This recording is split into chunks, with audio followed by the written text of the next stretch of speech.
you are. I've been waiting forever. I hope you are ready. I'm so glad we're all together. We've discovered a treasure, and I've been dying to show you. The history of joy is right through this door, and it really wants to know you. Now, there are 8 pillars holding up this house, and today we will lean on 2. So put in your perspective contacts and rock your humble hat. It's okay to be weary. Sometimes the best surprise is when you close your eyes, find the door, and step on through.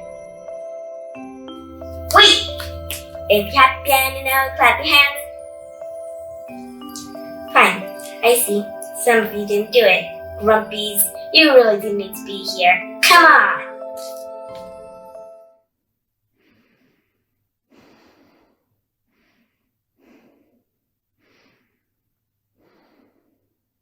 You ain't never breaking us!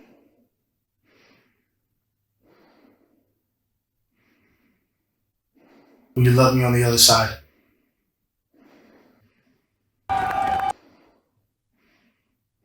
Will you love me on the other side?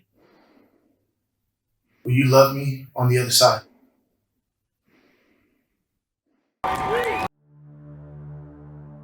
Will you love me on the other side? Will you love me on the other side?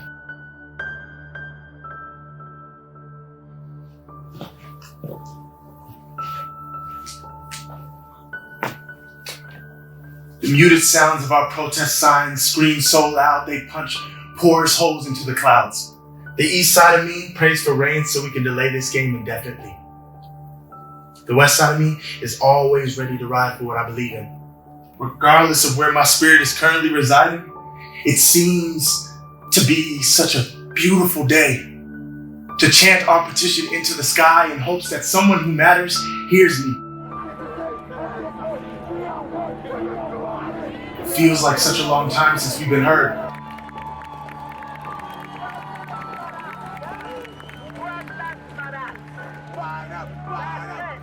I curl these fingers into a fist, tight enough for my palms to turn dark pink. Launch it into the atmosphere like a satellite broadcaster. This is about human rights.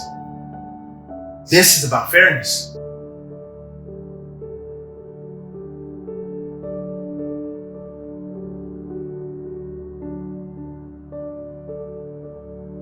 There is no backing down. My knuckles attempt to beat the air until it forfeits. I pound so hard into nothing that I'm sure by tomorrow there will be bruising, either upon myself or upon the wind. But that doesn't matter now. There's so much at stake, so somebody's gotta win. Sweet baby Jesus, it feels like such a long time since we've been heard. There's gonna be a day where I can loosen at least 2 of these damn fingers into a peace sign. But we ain't there yet. There's gonna be a day where we can laugh about all of this. But we ain't there yet. There's gonna be a day where your cousin's gonna marry my cousin. Or you're gonna walk into my place of business. Or we're gonna pull up to the same light, listening to the same sports talk show. And remember this, a nervingly beautiful day of protest and smile in remembrance.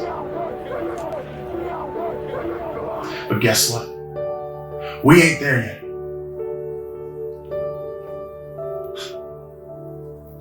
So stay on your side of the street. Or just go home. Yeah, I see you. Hands curled into the same shape as mine. You bastard. You bought my whole style. The same accent, same boots, same takeout bag from the same restaurant. I mean, come on. Who are you trying to fool? I'm serious.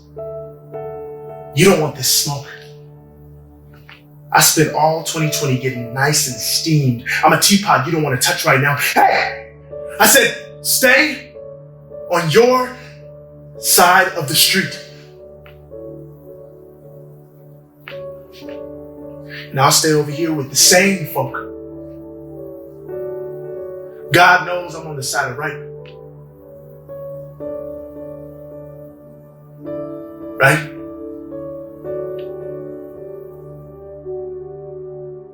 Listen, it's not that I hate you. I don't hate anybody. That's not what I'm about. I'm yelling about love. You hear me? Don't you get it? I'm yelling about love, but you're not listening. I'm talking about how love is supposed to be stronger than this hate, except you're not letting it. That's what they taught us, right? Hell, we went to the same school. Our churches are blocks from each other. But all that shit you talking across the road is making it really, really hard for me to love you. That sign you're holding is making it hard for me to love you. I won't put mine down until you put yours down first.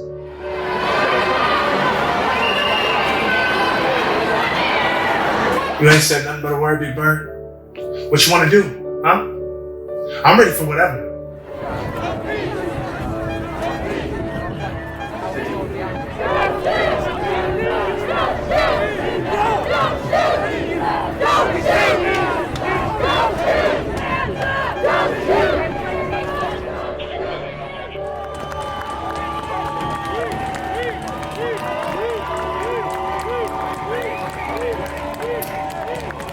When I was young, I always wanted to know what it was like to be a turtle.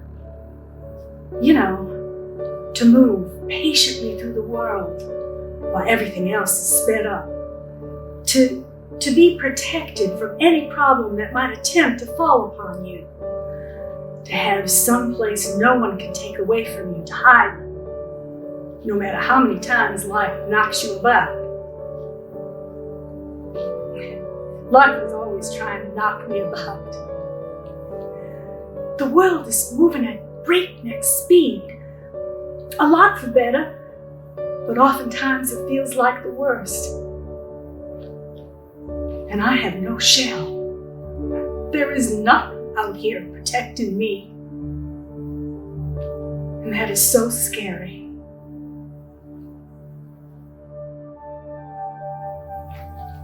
So when I was young, I always wanted to know what it was like to be a rabbit. Not the fat cage ones that had their spirits broken a long time ago. I'm talking about the wild jackrabbit. The ones that move so fast that no predator, no parent, principal, or policeman can catch them. So fast that the sun would be out of breath trying to give me a tan. So quick that anything that attacks, you already see it coming. That's the kind of speed you really need to get ahead in this world. There is nothing out here protecting me. And when I realized that, it was absolutely frightening. This is a crazy idea, but... What if just this once? I mean... I was yelling at you about love. All I want is to make damn sure. I'm not forgotten.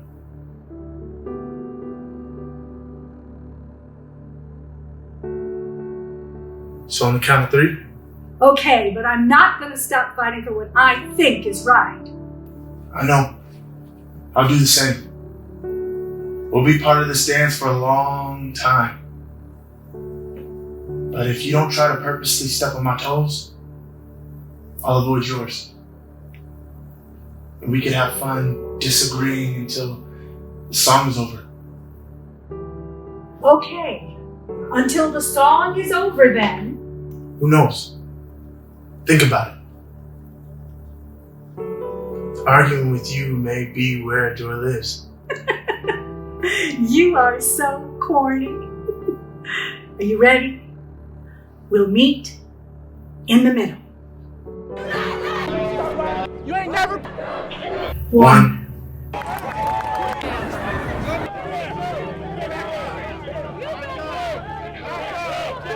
2.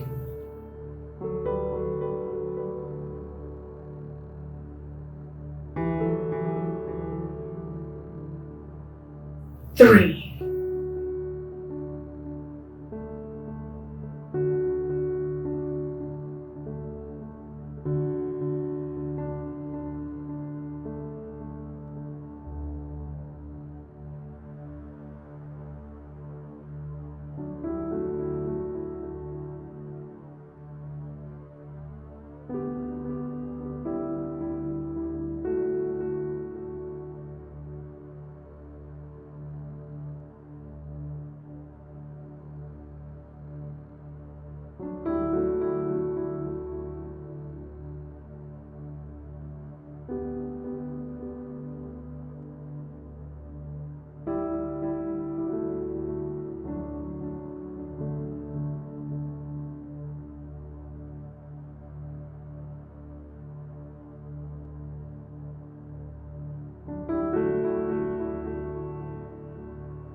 In May of 2020, Crayola unveiled its most inclusive crayons yet, representing over 40 skin tones. They wanted to give kids a chance to accurately color themselves into the world. The company was founded in 1885. That means that for 135 years, the depiction of grandma on the fridge needed to just stay blue. That means someone at the company has wanted this for years, and it took the country tearing itself apart for the executives at Crayola to want children to feel wholly put together. That means the hue of their skin wasn't a mistake, but more so just the perfect shade of masterpiece. Most important, this means there are a lot of debris on the tracks, but we are moving in the right direction.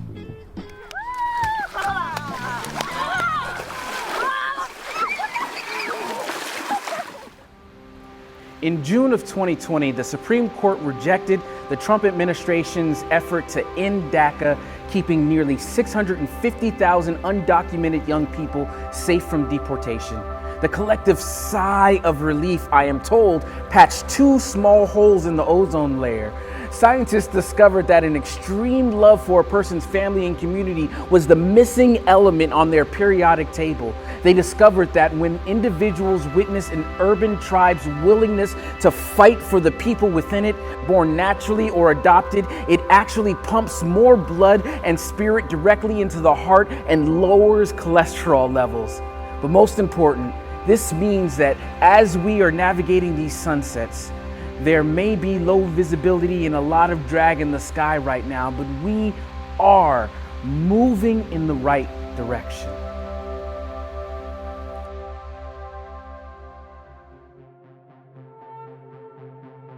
In November of 2020, the election saw the most voter participation in 120 years. Not even a pandemic could stop folks from having their voice be heard. Social justice wasn't just a buzzword. This ambitious idea of equality was spreading faster than the virus across the country, swarming to protect our colony.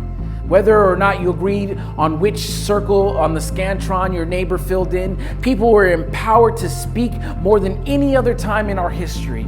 That means that even if some sang a bit off key, at least they were trying. At least they attempted to care. Isn't that what we wanted for so long? Yes, there are a lot of pollution in these waters, but we could still navigate by the sun and the North Star. And I am confident we are moving in the right direction. The history of joy is constantly being told in many languages across many lands. May it land on you. May it be a reminder to listen different, to not just use your eyes to see. You see, some hate is real. Some is just an optical, social, and or political illusion. Some hate towards you is merely redirected energy pounded into them from childhood. There are children inside some of these men and women who never got a chance to have a chance, who lost the Guardian lottery, the Parents' Hunger Games, who simply feel lost and are willing to latch on to anyone who attempts to care and guide them out of the woods, even if said savior is a savage. The history of joy states that if you want your perceived enemy to obtain a new perspective on you, then you must obtain a new perspective on them first.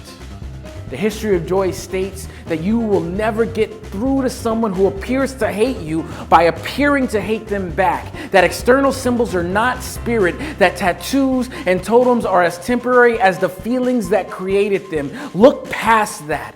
I don't know anyone who doesn't enjoy a good rocking chair from time to time, to fall into a deep hug, to be looked at with pride, to hear music that takes them to places without roads or gravity. There are so many things that we can agree upon. So many ways we can love one another. Isn't it possible to just battle until the shot clock expires and you tap your opponent on the butt saying, "Good game"? With these high stakes, maybe it's just wishful thinking. Maybe I just suffer from an obese amount of hope. Or perhaps you should indulge just a little. Come on, Try a small slice of disagreeing with someone fundamentally, but still loving them. Don't worry about hogging all the joy for yourself. We have always had the ingredients to make so much more.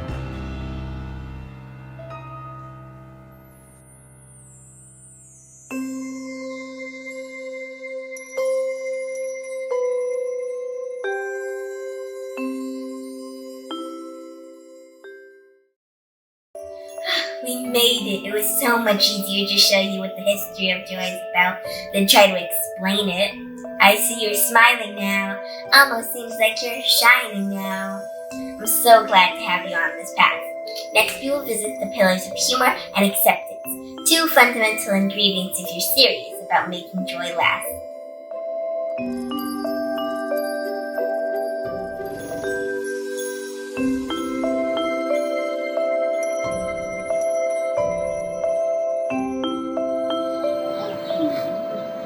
Did you know it is scientifically impossible to blow bubbles and remain angry?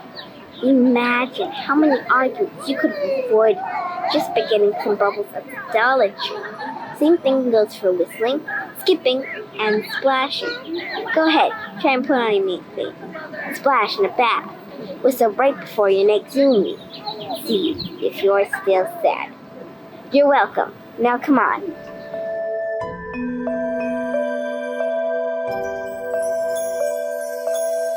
The history of joy is right through this store, and it really wants to know you. There are 8 pillars holding up this house, and today we lean on 2.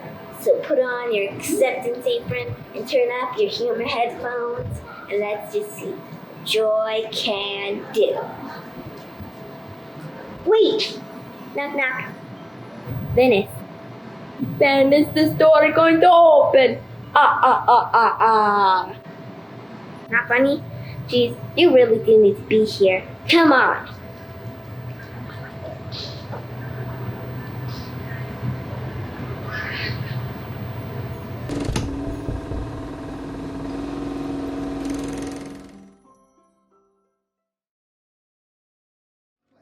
Jack and Jill went up the hill to come and see my show. Jack was mad cause I'm older than his dad and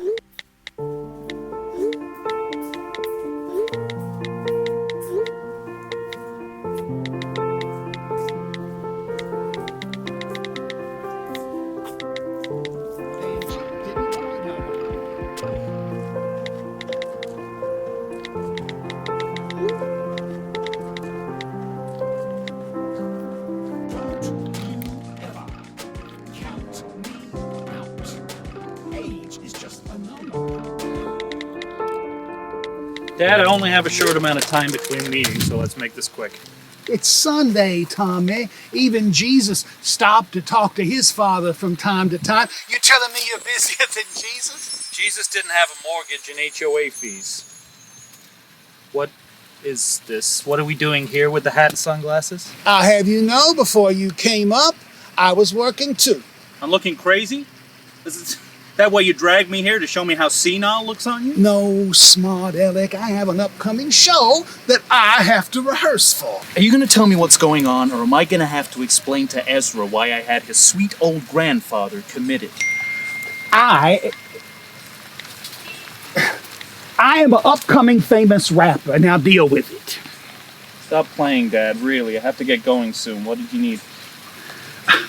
I've had 8 shows already. I am about to do a West Coast tour.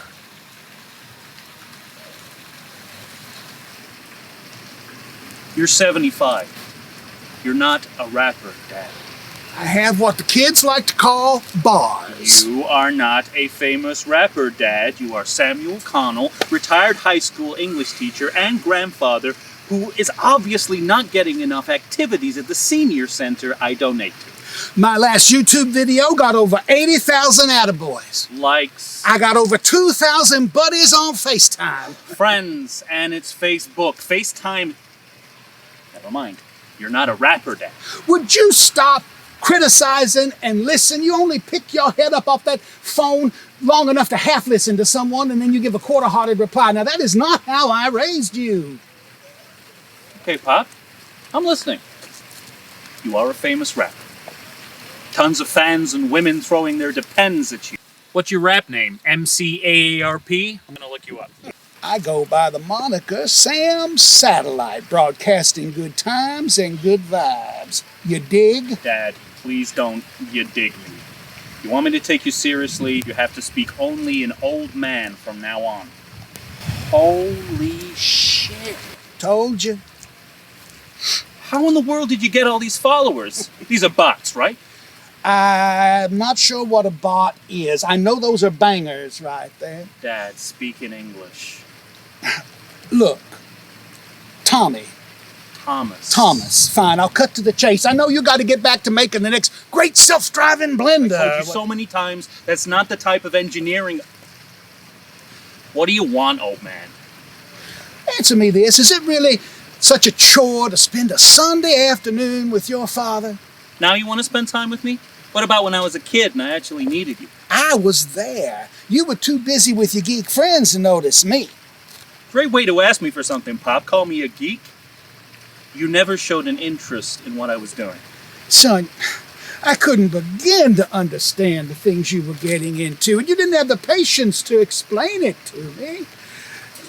It was all so weird. The outfits, the experiments. Oh, good Lord, you even made saying grace at the dinner table awkward. How'd you figure that? You did it in Elvish, Tommy. Oh, yeah. Forgot about that. We all have phases, I guess. But my made-up world was just as insane as all the Shakespeare in the Park she dragged us. You loved that! You told me so! I was faking it. Snuck a book and a small flashlight with me every time. You were so enthralled, you barely even noticed. No, you liked it. Look, I gotta go. So I need money. I know it. How much? About $5,000 for my music video. Oh, I am gonna set fire to it. No. It's gonna be a wildfire. No. Lit. Yes, that's what they say. That's it, lit. It is definitely good rapping literature. Wait, is that a no? I barely like rap as it is. And I like that a whole lot more than I like you. Why in the hell would I back a 75-year-old's rap career? Because it makes me happy. And I know you don't like me all the time, but we've still got something. We're family, Tommy. You don't just throw that away, right? Tommy? Thomas. What? You do still love me, right? I wasn't that bad of a father.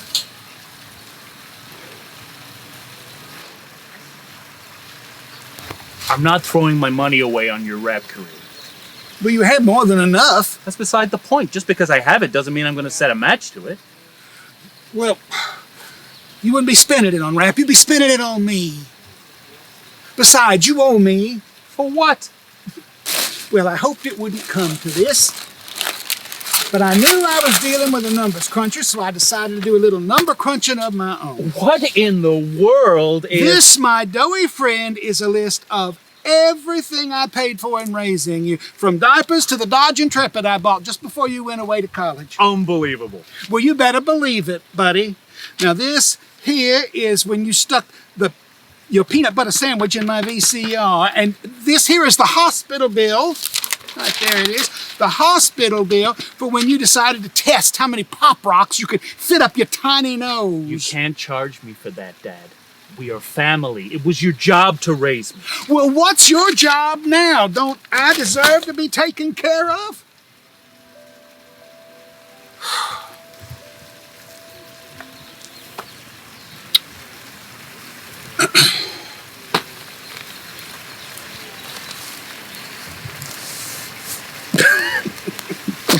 You want a sandwich? I have turkey and cheese on wheat. I don't eat cheese. I know. That's why yours doesn't have any. I even cut it diagonally. You remember that? Yep. You put the cilantro in this. Yep. I was like that. Yep.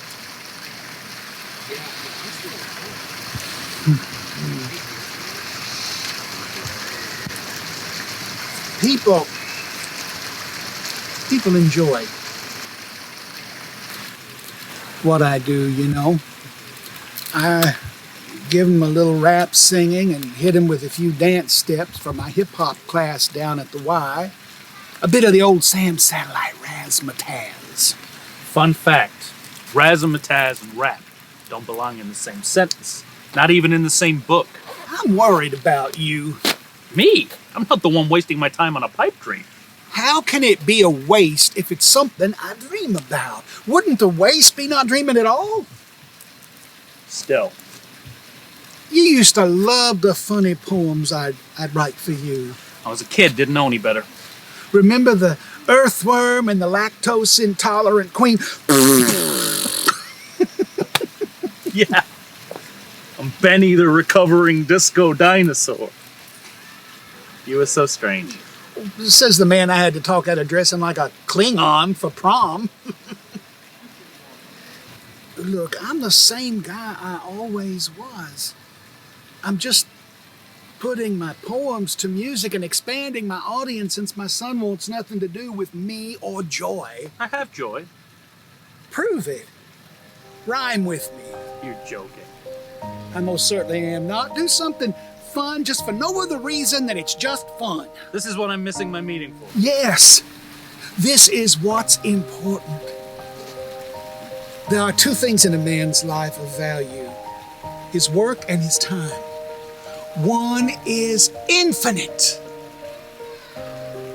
The other is finite.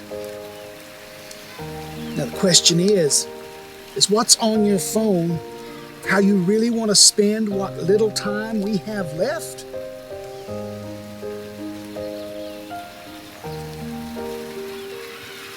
Sam Satellite broadcasting good times. Tommy Boy here is going to engineer some rhymes.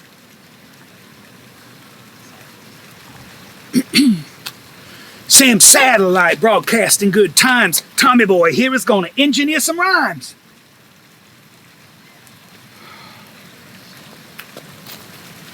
My dad's gone crazy. Thinks he's LL Old J. Asked me for some money when he knows there's no way. My son can't help that I'm a whole lot of cool, sad when the librarians are your only friends in school. I know you're out of money, so let me leave a tip. You try to break dance on stage, you're gonna break a hip. All that malarkey falling from your lips, I just bought a can of whoop-ass gonna make you take a sip. Well, I'm gonna... All right, that was funny. Got me on that one. I admit, you're decent at this. Jay-Z has nothing to worry about, but you're okay. Who makes the rules for us seasoned folks anyway? I just want to keep doing the things that get me excited to do them. That includes making a fool of yourself on stage. Oh, now that's the best kind of happy. Young enough to make a fool of yourself and old enough not to care. You know that picture, the one you posted of you and Ezra, where you were dressed up like a princess and he was a knight that was going to save you. That right there. Young enough to be a fool. Old enough not to care. Joy. Don't make the same mistakes I made. You keep on being Ezra's hero for as long as he wants you to be.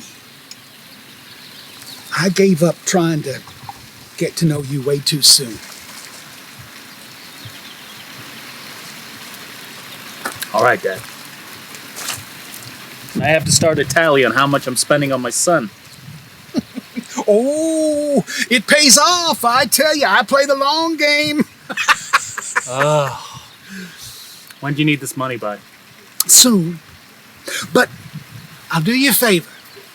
You agreed to appear in my music video, just hanging out and enjoying the music, and I'll forget about the money you owe me and the VIG on it. Dad, I don't think you want me in your video. Sure I do. Of course I do, Thomas. I miss you. I miss my boy. I don't know how many more Sundays I have left on this planet, but well, I know I want you and your family around for as many of them as I'm allowed, if that's all right with you. Why didn't you just say that? Just did. How about I just give you the money? I don't think I'm ready for a video. It's too late. Your cameo in my rap video is how I want to get paid. You never needed the money, did you? No, of course not. But I knew you wouldn't stay as long if I just told you I wanted to hang out with my son on the weekend. You are a crafty geezer, I'll give you that. When's this video? See if I have any openings in my schedule. Funny you should ask.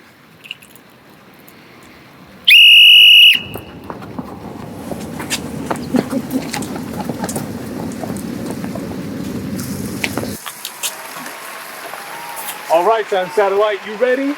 Roll sound and action!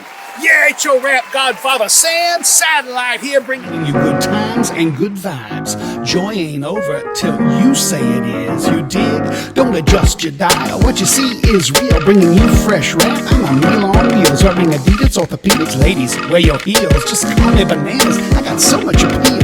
Know it's strange seeing me on stage, wishing you be this fly when you're my age. If you got headphones or hearing aid, don't need any permission to come out and play. Jack and Jill went up the hill to come and see my show.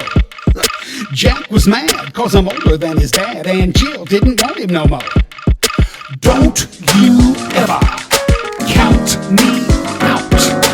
Age is just a number, and I just forgot how to count. Joy in the morning, joy in the evening, joy at supper time. Broadcasting good times and good vibes at Sam Satellite. Break it down. Don't count us old folks out. You know, snow on the rooftop generally means fire in the furnace. After your visit to the nursing home, we'll crank up the system when we're alone. Live long enough, you get lots of fans and groupies. Live too long and you'll meet my social security. Can't show me nothing that I haven't seen. While your granddad's napping, I'm living the dream. I'm a grandpa rapping, taking over the scene. I'm what happens when you dare to believe. Jack be nimble and Jack be quick. Jack disappeared like a magic trick. After he picked this old man to pick a fight, he never realized that my dentures could bite. Don't you ever count me out. Age is just a number, and I just forgot how to count. Joy in the morning, joy in the evening, joy at supper time. Broadcasting good vibes and good times at Sam Satellite. Pete, my DJ, DJ Token, a.k.a. Lord of the Beats. That's a razzmatazz. Don't you ever count me out. Age is just a number, and I just forgot how to count. Joy in the morning, joy in the evening, joy at supper time. Broadcasting good times and good vibes at Sam Satellite. Don't you ever count me out. Age is just a number, and I just forgot how to count.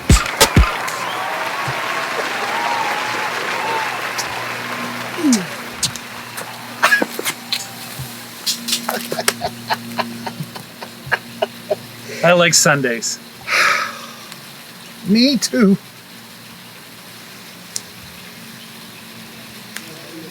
Enjoy at supper time. Broadcasting good vibes and good times at Sam Satellite. Pete, my DJ, DJ Token, a.k.a.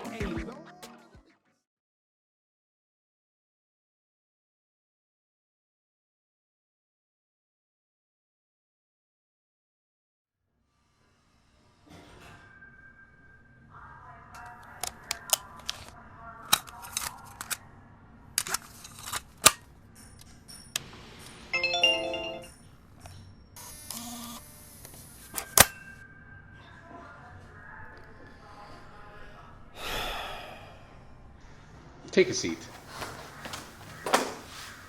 So, what did she tell you? Did she say it was all my fault? I bet she said it was all my fault, didn't she? Hello, officer. We are here to report a theft and pre-murder and possible child abandonment. Look, she is loca. Don't believe a word she says. I just tried to give my daughter a simple driving lesson. And now I must literally sit on my hands so that I don't do anything that will land me in here. All it was supposed to be was a simple lesson to teach me how to drive. Well, I basically know how to drive anyway. I'm just what they call a late bloomer. Huh. My uncle just got me the cutest habanero orange VW bug. My idiota brother buys my irresponsible daughter Olivia a car for her 18th birthday. Now, a girl with no job, insurance, nor life plans past the summer has a nicer vehicle than me. Does he think to get his sister who's struggling to make ends meet, taking care of 3 kids by herself, a new vehicle? No. You know what he got me for my last birthday? An Amazon gift card with $17.38 left on it from whatever he bought. My mom's just jealous she drives an ugly green Prius. That's why she didn't want to teach me. I have my Prius. I love my Prius. It is the color of my father's eyes.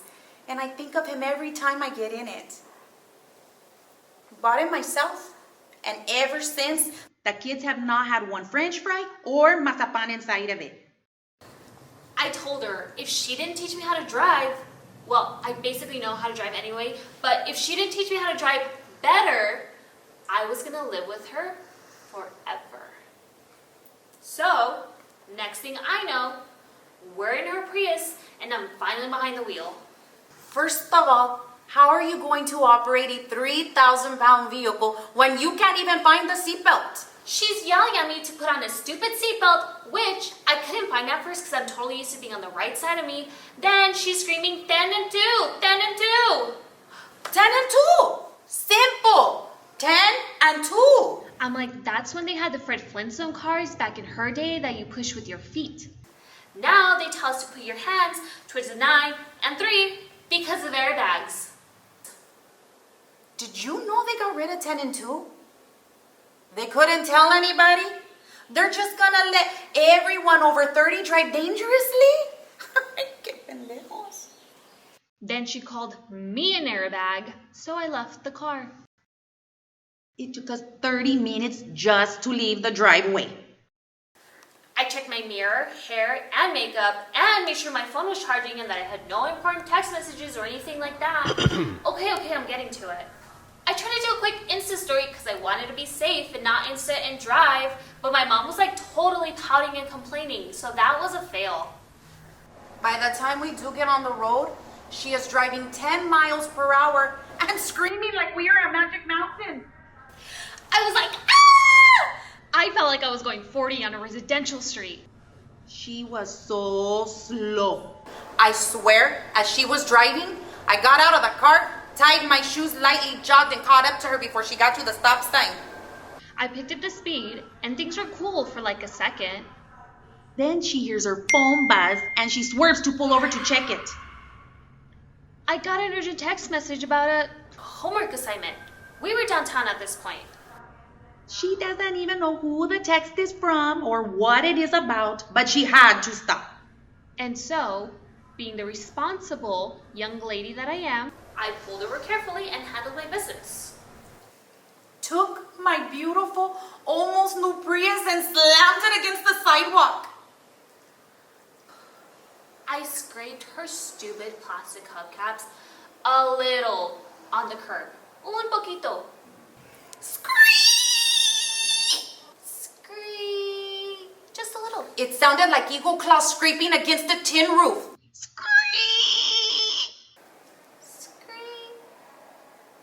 So by the time I'm done, Mom is holding her head like this is the end of the world. And I look up and 2 cars totally box me in. I had to go back and forth, inch by inch, so that I could wedge us out. And I may have tapped the back of that Jaguar's bumper, maybe twice, if that. then rammed the Jaguar in front of us 4 times. She couldn't hit a Geo Metro, a Kia. Again, she goes into another fit and makes me leave a note on the windshield. She watches CSI with me. She knows you have cameras everywhere. I'm like, what if he's an American psycho, serial axe murderer, stalker, pervert guy, and we just left him all of our information? Mom is so reckless. Ugh! I just kept thinking to myself, get her driving, get her out of the house. I repeated it in my head like Padre Nuestro. Anyway, we're driving and we come to a stop. Mom is mad for some reason. And do you know who I see waiting at the crosswalk? But Franklin Thomas. Do you know who that is? He's on like a bunch of football awards or something. Super high. I'm already looking cute, but I don't want him to see me rocking a scratched up Prius. So I casually tell my mom to jump on my lap and switch seats with me before the light turns. So then she looks in their direction and she freaks out. Because Franklin's dad is Mom's boss and she called out deathly sick so she can teach me driving and get her nails did. The light turns green, Mom yells, "Duck!" and she reclines her seat all the way back. I recline my seat all the way back as well, but there are cars honking, rudely, I might add. Then Mom yells, "Go!" So I step on the gas and go. Then Mom yells, seat up, then I yell, "Oh, make up your mind." I'm sorry, officer. I have to tell you the whole story. You know, because of the whole pre-murder child abandonment thing. I'm not saying that it will, but if it does happen, I need the judge to see she left me no choice. And that's when I tap, barely, an itsy bitsy bit, the back of the school bus. But can you see how it wasn't my fault? I mean, like, why would they give the driver's seat the ability to recline all the way back if they didn't want you to do that? I think she has possessed her. Oh, did I tell you she murdered some poor innocent ducks? Right, the duck. Okay, so we're both screaming. I'm trying to get us out of there, but suddenly there's a lot of traffic that just Harry Pottered in from like nowhere. Mom is yelling, "Park, just park!" But because my brain is like fried at this point, all I hear is, "Park, park, park!" I thought maybe someone's chasing us for scaring the handy-capable kids on the bus. I don't know. So I safely drive onto the grass and into the park. And to my credit, I avoided the picnic area and people doing yoga. However, there may have been some ducks that did not survive. But nobody likes ducks outside of storybooks anyway. I thought I was going like 15. Mom said I was going like 40. Oh well. It was probably a mama duck trying to get back to her babies after working all day. And this is the thing she got. Una pata asesinada por un Prius en el parque. When you find my car, officer, make sure she gets a good funeral. She deserves it. Look at your face right now. I should hook you up with my mom. You both are so impatient and have serious RBF. Are you single, officer? I can see by the shock in your face, you understand my frustration. Thank you for listening to me rant. You know, I'm a good judge of character and you're a decent man. You probably have kids of your own. But, no ring, eh? Did she tell you I saved their proposal? Bet I didn't get any credit for that. Stopped about 100 feet from them. Excellent breaking on my part, if I might add. Imagine dying right when you're about to propose. There was this guy in a tuxedo coming in on a horse. He kind of looked like Franklin. I scared the horse a bit, but I did not hit him. I basically saved love. The girl he was with was not hot at all, though, but it was sweet, you know. Real romantic. It reminded me of my late husband. He was so sweet. Mom says Dad was like that. Un romántico. I know you don't care, but I miss him, you know? Every Sunday without fail, he would drive to my favorite sweet shop and buy me a small assortment of my favorite chocolates. Then later, if we weren't too tired, he'd suggest we get the kids to bed early to go to our room to exercise off the sweets.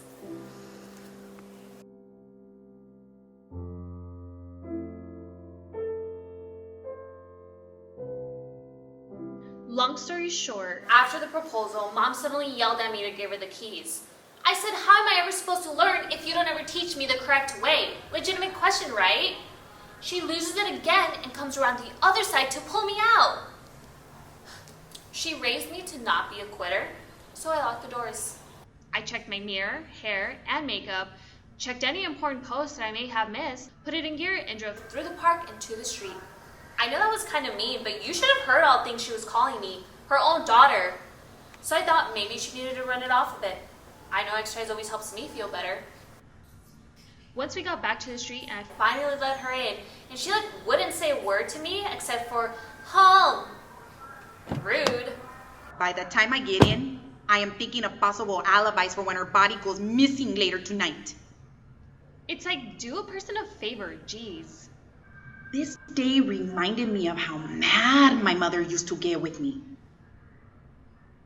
My dad worked 2 jobs, so my mother had to teach me how to drive. And guess how many ducks were killed or handicapped buses hit in my lesson? 0. We're almost home, but we're driving near the west side, and Mom tells me to turn left, and we're in like this old beat-up neighborhood.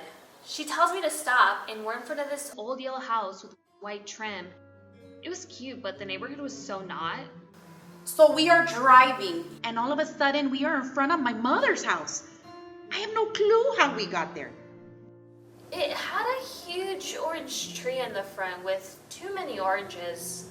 And there were a bunch of dead and smashed oranges on the front lawn. The house had a bunch of beautiful sunflowers along the left side and a small garden on the right. Like I said, it was cute, but it wasn't all that. Mom just stared at it for like 10 minutes. And then, you'll never guess, my abuelita came out. I haven't seen her since I was like 10, but I know it's her. She's like an older, shrink-wrapped version of my mom. I hadn't spoken to her in Years because she never. Never mind. Doesn't matter. She looked all cute in her flower dress and Purple chanclas. Mom yelled duck again, but I wasn't falling for that twice. I got out of the car and ran to my grandmother and I gave her the biggest hug. I kept having Mom over, but at first she wouldn't get out. And then she finally did. And they didn't even talk. They just started hugging and crying. And then I'm crying and I don't even know why. I know that we're mad at each other for a while, but I don't know about what. And then my abuela asked my mom what happened to her Prius, and she started to cry even harder. By the time we were done, all of our makeups were a mess. I have to admit, until that moment, I didn't realize just how much I needed to see her. It was almost worth the price of a duck. I'm kidding, officer. Mom decided to cancel our nail appointment, which I desperately needed. But it was all good. We helped Nana throw away the oranges from the lawn. We made fresh tortillas together. And my grandmother's skin is flawless, so she'd tell my mother and I how she uses the orange skins, sunflowers, and manteca as part of a mix in her beauty regimen. I don't know what magic my abuela has, but she seemed to have calmed down the dragon that lives inside my mother. It was just good to be around her. And I don't know what kind of magic my mother has, but my daughter didn't check her phone once for hours while we spent time with her. just the 3 of us. I love just listening to her speak. And I'm watching them together. And I'm just so glad that I'm there. That I can just sit and listen. Because I never get to see them together, enjoying each other anymore. I forgot how funny she was.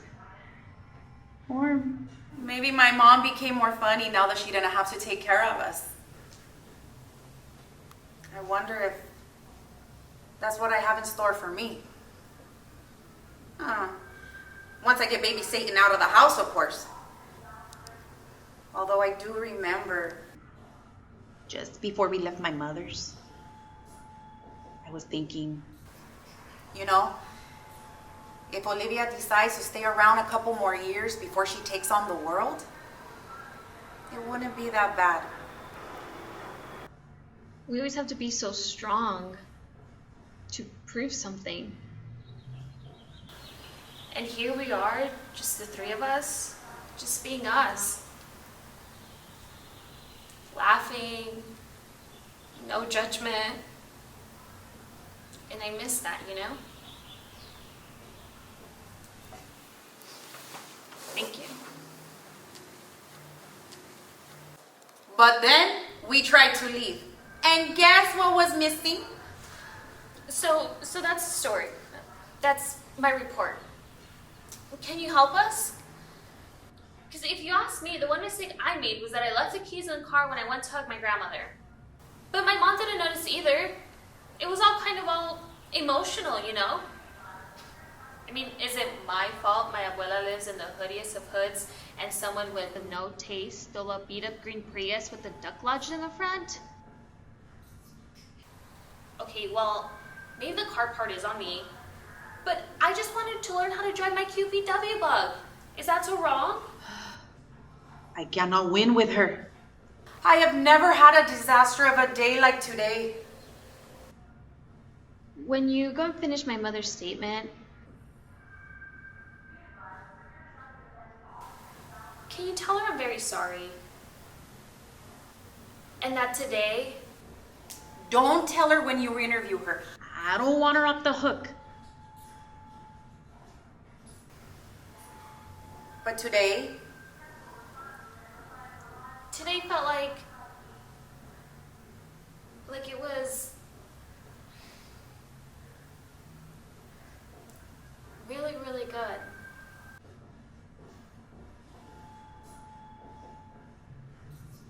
Today was really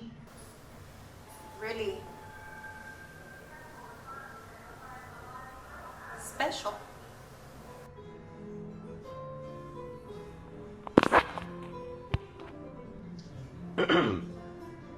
Just leave those files on my desk. Thanks.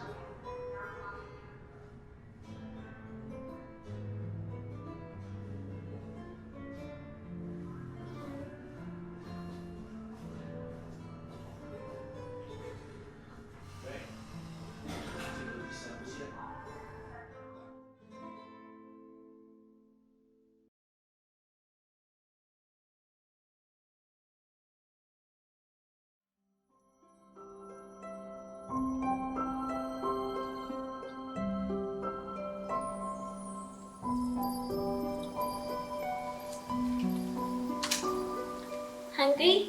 Get all you want. There is enough goodness in this world for everyone.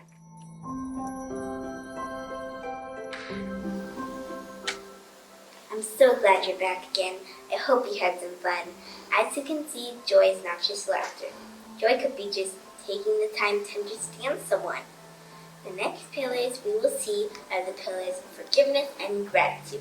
So essential to joy in your life. Kind of like good barbecue.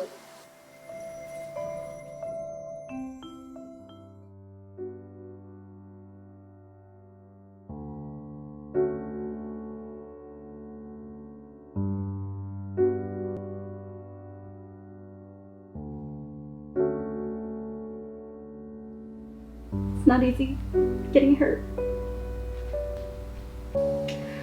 But I learned that finding joy after being in pain is just part of the work.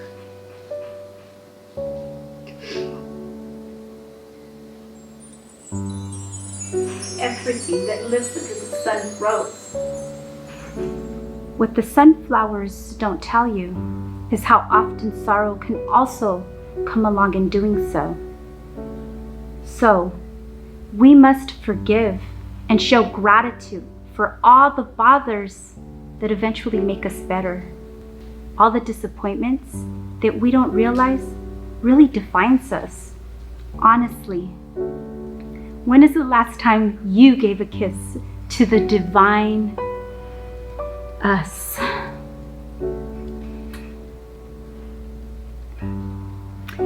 Isn't it a shame how often we have to remind ourselves to be kind to ourselves? Easier said than done, Jovi. You got this, girl. You all do too. Ladies, it is time to take back our pens. The story of ourselves is still dying to be written.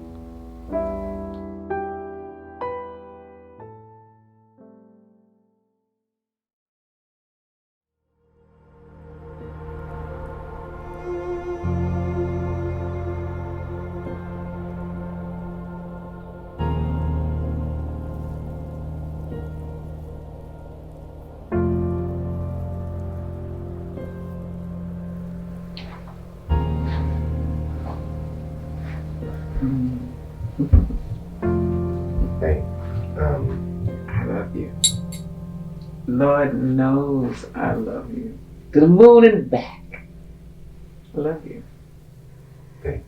But you're going to have to get the hell out of my house. See, this is the thing. I believe that you believe that you have amassed in this 45 years that you've been on this earth more knowledge than your own mother, who I might add has been through and experienced twice as much as you'll ever experience, and then some. I'll let you speak. I sat right here in this chair and I listened while you ranted and raved and reneged on your promise to always be there for me. You remember that, son? Remember all those times after your father passed that you vowed you would have my back? Do you even know what my back needs? Besides some funky ointment for pain from time to time? Well, since you think you're so grown, I'm going to tell you, I'm going to confide in you what my back needs. Currently, my back needs to be rubbed and tickled and scratched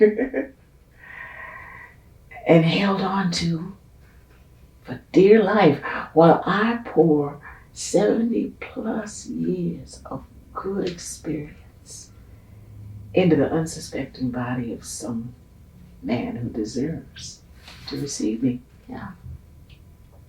Well, if that's not plain enough, son,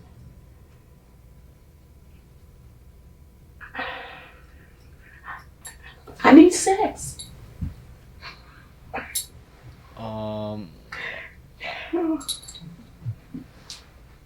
You son are cock blocking.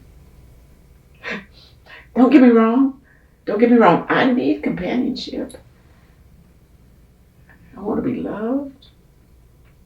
I want to be adored. There's too many people on this planet for me not to be cared for, if I so desire.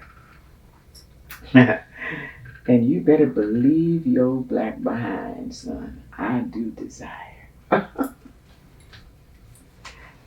These hands want to be healed.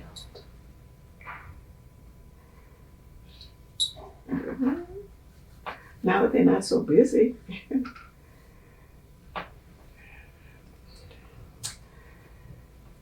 How do they slow down so much?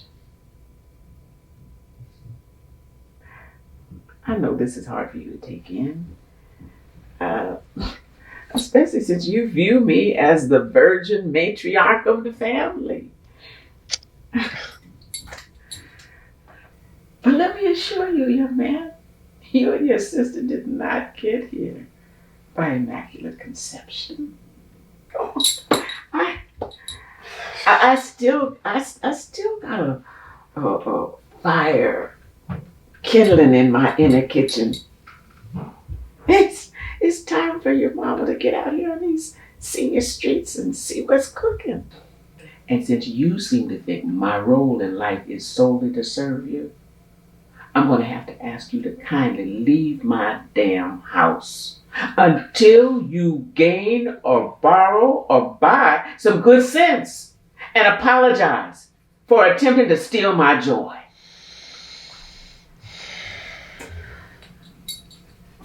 Sunflowers and candy will help in your case.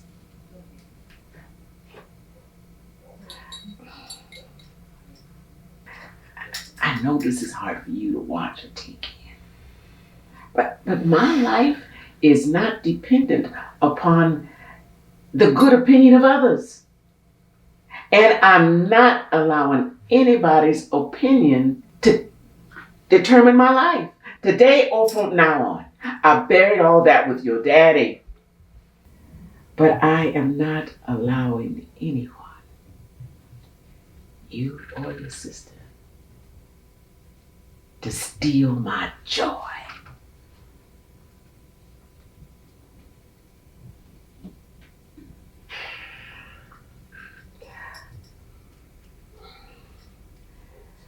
Go now, get. You've got your own inner work to do.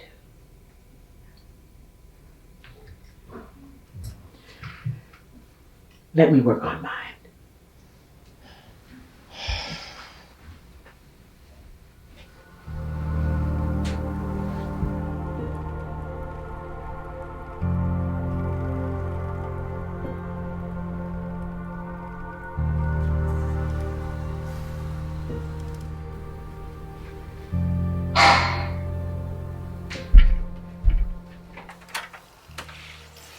Think fast. Okay, before you say anything, let me say my piece before I totally lose my nerve. I'm sorry that I've missed the last few games. I haven't been sick. I've been preparing for this. And for the safety, and sanity of everyone involved, I am officially leaving the team. So you finally get what you always wanted. You're team captain. As you can see, a lot has changed. Well, maybe from your perspective. But for me, this is who I really am. Close your mouth, Carlos. You're gonna let in the mosquitoes. It's the 21st century, for God's sake. You were bound to meet or know a trans woman. This one just happens to have a killer crossover and knows you can't go left. Kidding, mostly. Anyways, I have changed my name to Millie. And I would love it if you called me that from now on. I'm hoping you still want some sort of relationship after this, but that's ultimately your decision to make, and as well as the rest of the guys, but they'll follow you regardless. I know that you'll make a mistake from time to time with my name, but I'm just asking that you try your best. Are you gonna say anything? Or, wait, no, I have more. So if we're being honest here, I really don't want to give up being team captain. I just think I have too many fights on my hands with work and family to have to worry about a subpar suburban rec center league championship, although we totally would have dominated this year. I can't give up on my love for bowling. So, I guess I'm gonna try and find a good co-ed team. That sounds pretty good. I can kill him there. I don't know if you'll ever realize how hard and how freeing it is standing here and telling you all this is. Are you gonna say something? Wait. I rehearsed this and I just wanna make sure that I said everything. Okay, go. Okay, don't speak. I'm not used to silence with you, so I am going to milk this for all I can get. So you're kind of a dick. And if I'm honest. I'm expecting the next thing to come out of your mouth to be annoying. If I'm giving you this team, I need you to not yell at people to bend them to your will if we're losing the game. People are different, and you never know what's going on in here. You need to meet people where they are if you really want them to meet their potential. That's what being a good captain is. That's how we won so much.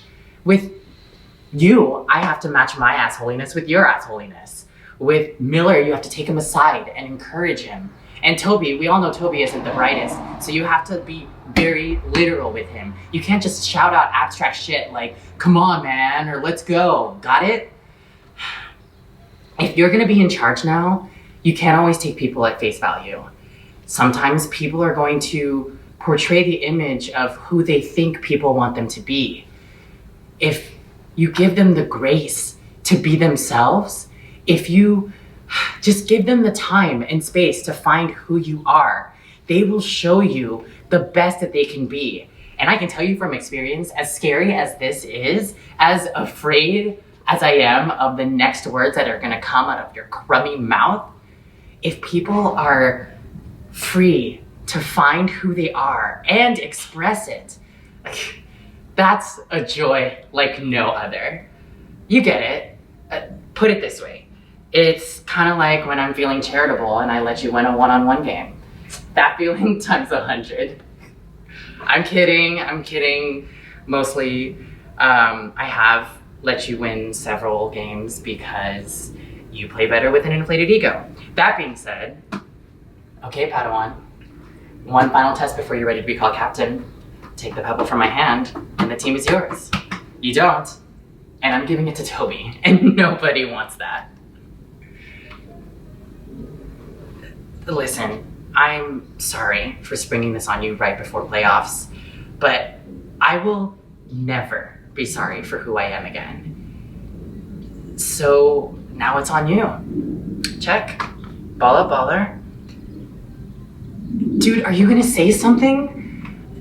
Or what?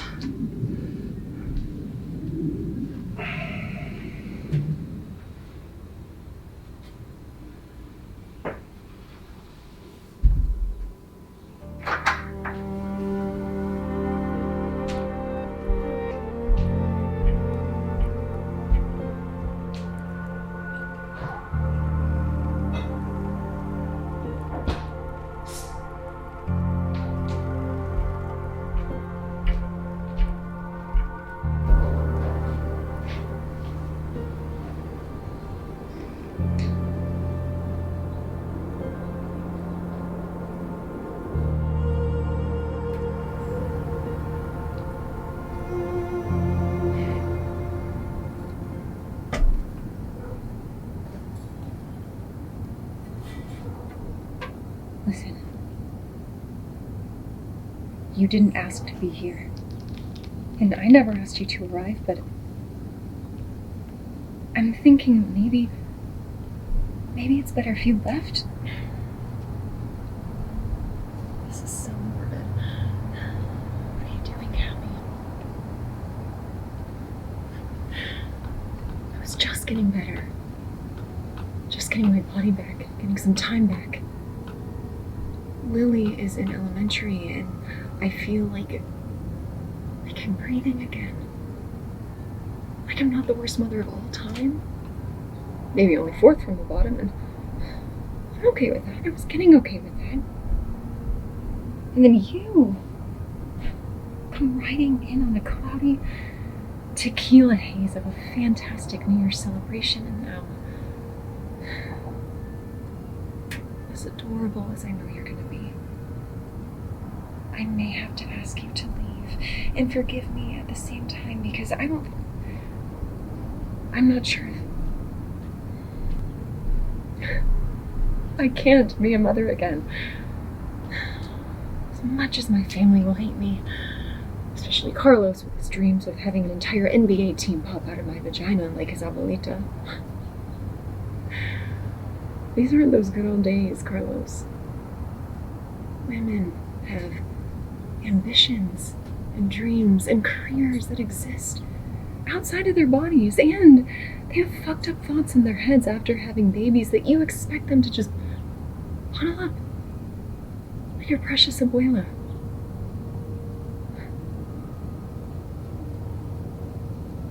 Why am I the villain because I don't want any more strings? You are not the boss of me, Carlos. What'd you say, babe? Nothing.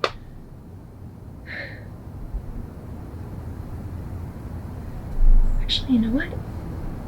I did say something. I said you're not the boss of me. Okay.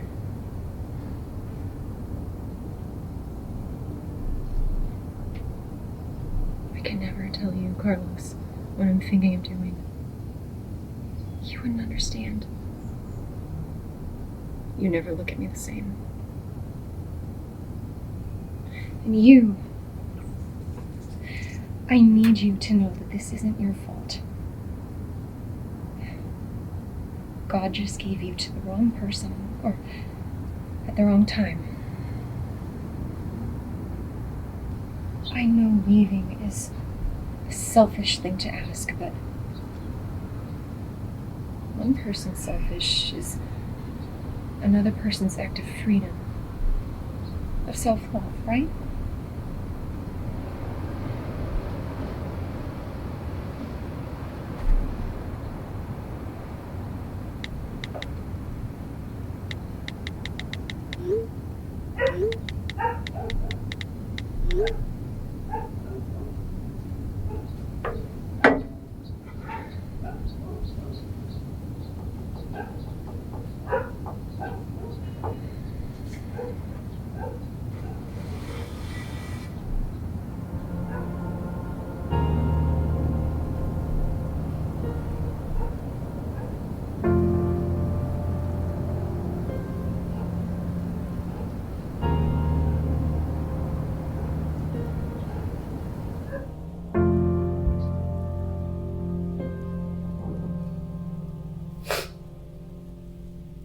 So, I really don't want to, but I'm going to have to ask you to go. To leave. Meaning, we cannot be together any longer. We both have known it was either going to be me or you, and it certainly wasn't going to be me.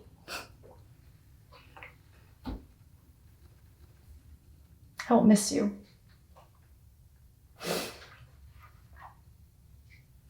I remember stuffing my bras with socks as a little girl and trying all the tricks and exercises in Judy Blume's book. Sure, it might not have worked for poor Margaret, but I just thought maybe I was special. But then again, everyone thinks they're special until we discover that we've been all told the same lie. Shit, special can be an insult coming out of the wrong mouth. Remember when Mom thought she was the queen of bargains when she talked down that dentist into using secondhand orthodontic headgear on my face? I'm sure Amy Peters wasn't complimenting my accessory when she had the whole 5th grade class call me Special Bus Sophia. Bitch. Well, here's to praying that she's now fat with cankles and bad credit.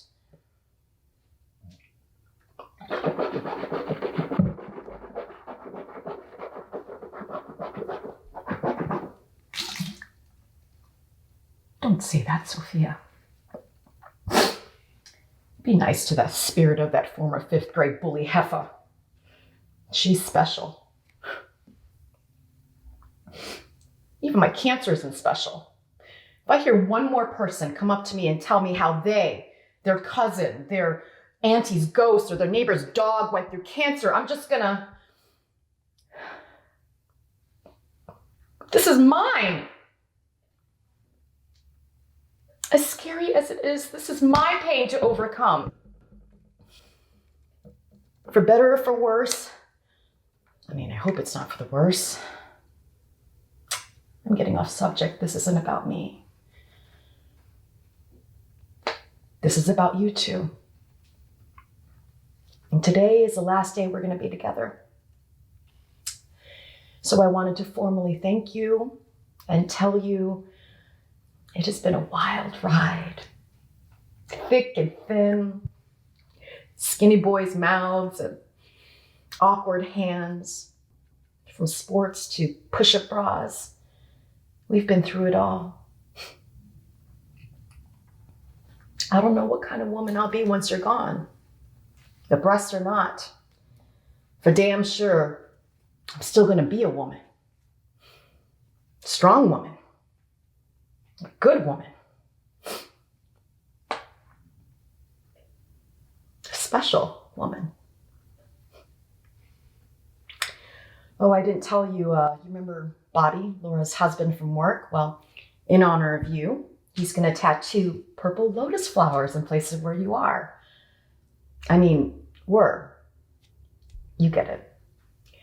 And the flowers, they represent self-regeneration and rebirth.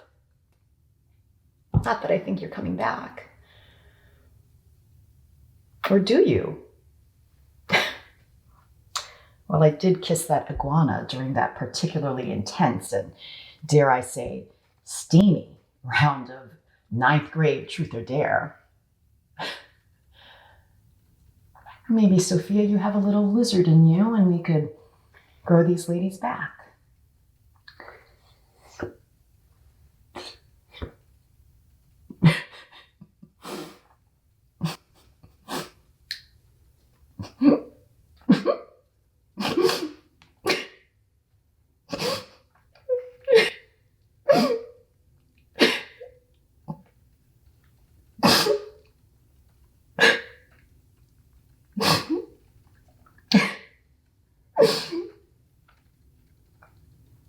Don't lose the girl. No matter what happens, no matter how you feel after this operation, do not lose your joy. You're stronger than that. There are a lot of people who still need you at your best. We have no budget for a pity party.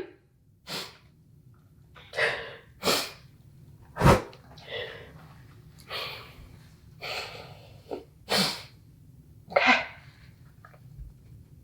Here we go. Chin up, chest out. I'll see you two in the next cancer-free life. Let's show them how a woman does it.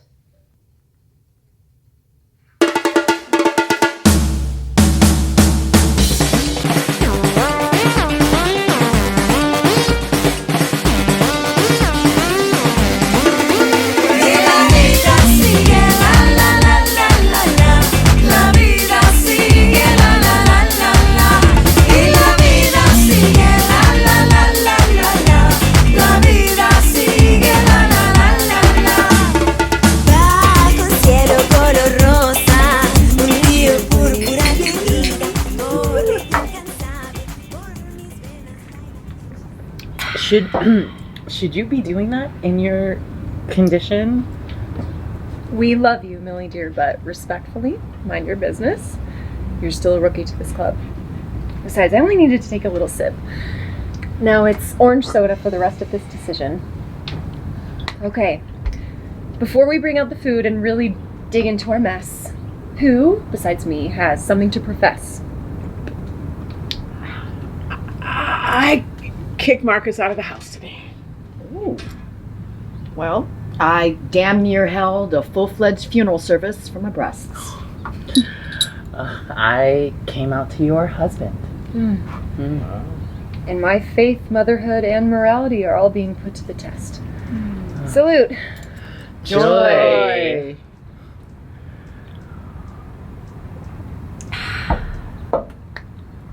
Sophia, you never confirmed was the time that you're going to the hospital.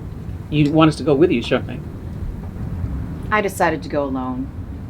I appreciate it, but I've decided that this is only my burden to bear. The hell it is. No. When pain comes to your door, it's at my house as well. What? Yeah, there's no way you're going through this by yourself. We're going with you. That's right. Same goes for me. Around this table is your chosen sometimes slightly dysfunctional. Family. What kind of family isn't there to help? Fine. You had me at slightly dysfunctional. Glad that's settled. Now, some of you may or may not know that you are summoned here, ladies, because I don't know how to tell my husband that I may not want this baby. That just because I'm a woman, that doesn't mean that changing diapers is what makes me feel worthwhile. They just don't see us as different. Yeah, they don't see us at all. Like taking care of them is our sole mission. Like we have a telephone wire just hanging from our asses waiting for them to call.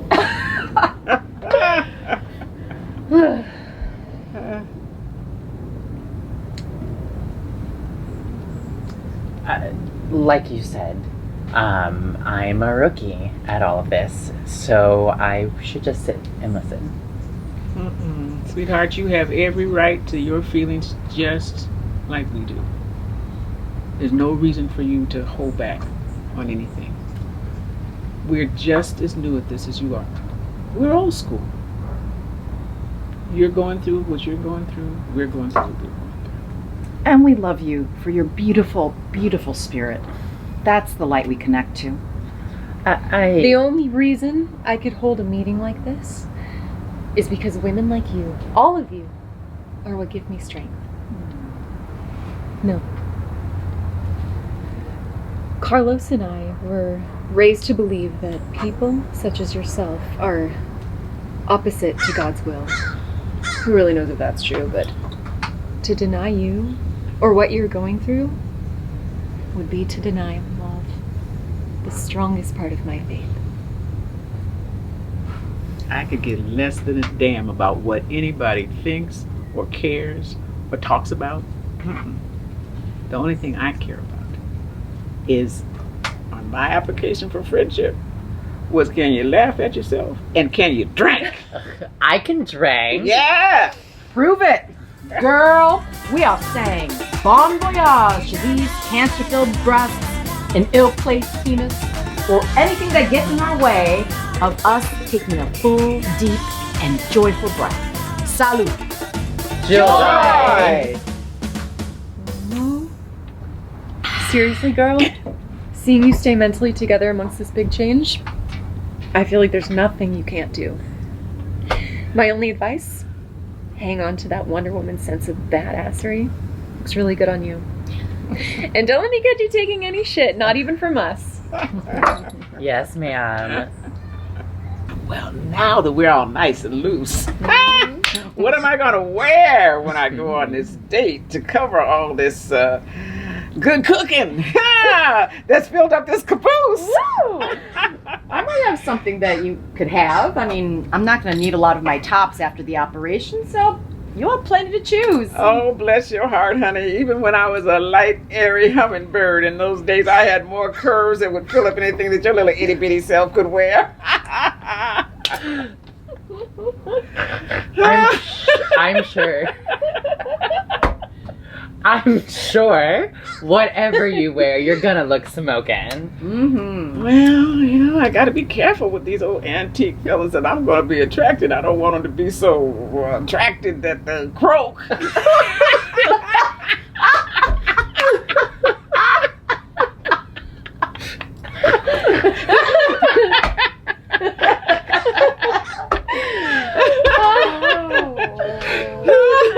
I'm so proud of you, Madonna.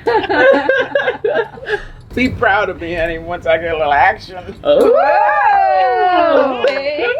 Well, that sounds to me like some show not tell. Show not tell! Hey. Show not tell! Hey. Show not tell! What's that? Show not tell is when you feel so good on the inside that you just let the outside tell the story. You shake your tail to tell the tale.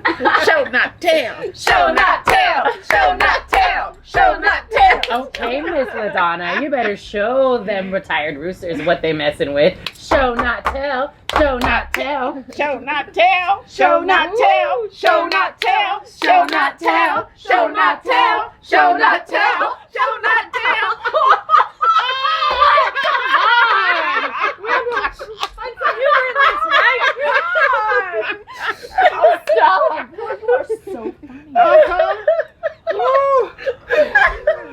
my goodness. Shall not tell. Shall not tell. Thank you. Thank you. I'm so grateful.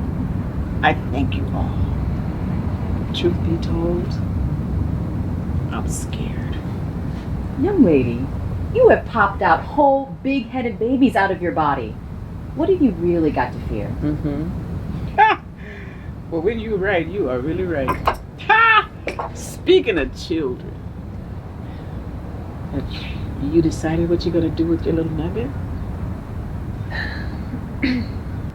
I'm gonna sit Carlos down, listen to what he has to say, but let him know that in no uncertain terms that this is ultimately my decision. And if he doesn't like what I choose, then, well, he can suck it. He can suck it! Joy! As someone who knows Carlos pretty well, I can officially say he doesn't deserve you. And if he gives you any shit, I do not mind paying off one of my friends in the league to cheap shot him in the nuts to remind him of how lucky he is. I mean it. That has got to be the sweetest thing anybody has ever said to me. Bless your sadistic heart. Well, this has been an excellent and much needed meeting, Kathy. But I'm starving. And Millie's left calf is looking mighty tasty. So can we just get to the official opening ceremony so that we can finally eat and talk? Can I go first? I think I have everything memorized this time. Of course. Hell or high water? Happy, hopeless, weakened, or able?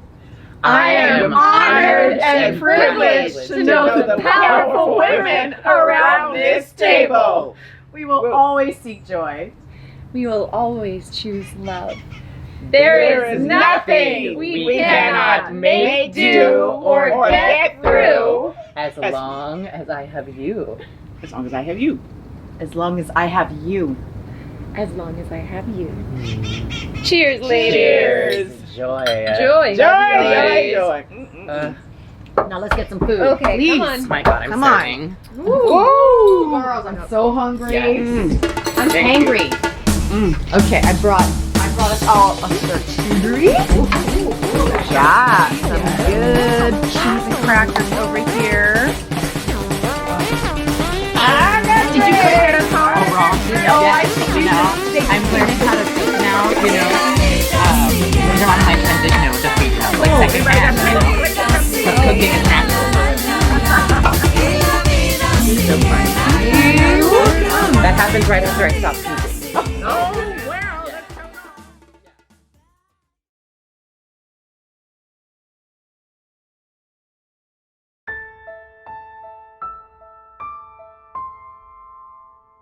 I forgive you.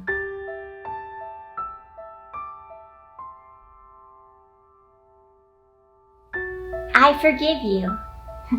You never asked for it, but this is more for me than it will ever be for you.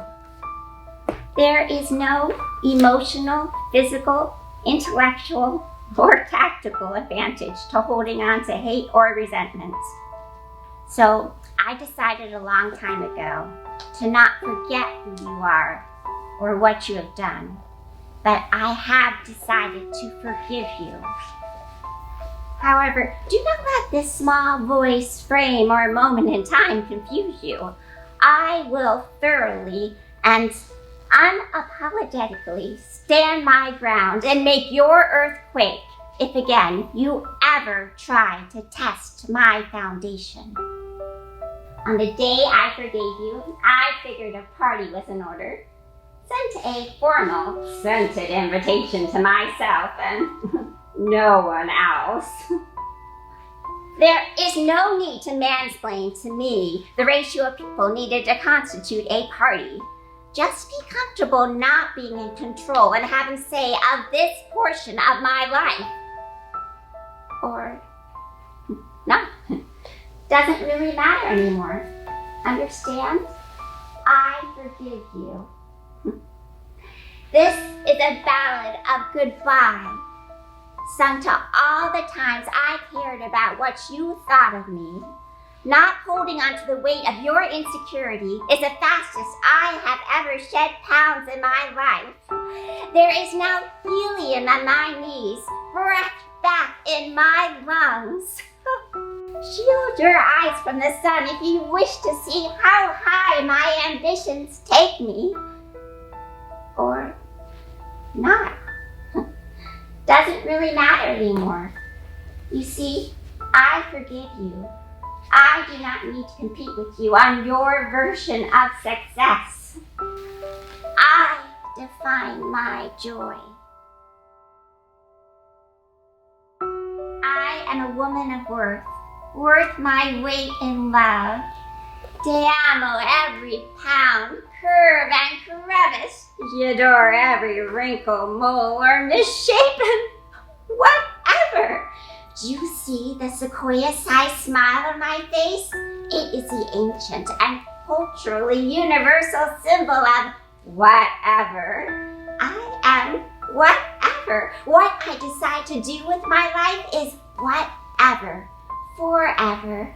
However. Wherever. With whomever. Hallelujah. Is this what having balls feels like? Oh, wait. I already got them. We just wear ours on the inside. But excuse me while I hold on to this feeling for the rest of my life. Why are we even speaking anymore? I already said I forgive you. Even though 49 countries lack laws for the protection of women from domestic violence. In the U.S., women represent half the workforce, but still earn less than men in all industries. Since 2015, the gender pay gap has only decreased by 7 cents. Not to mention genital mutilation, workplace misconduct, and trafficking. Now, brothers, this conversation is far from through.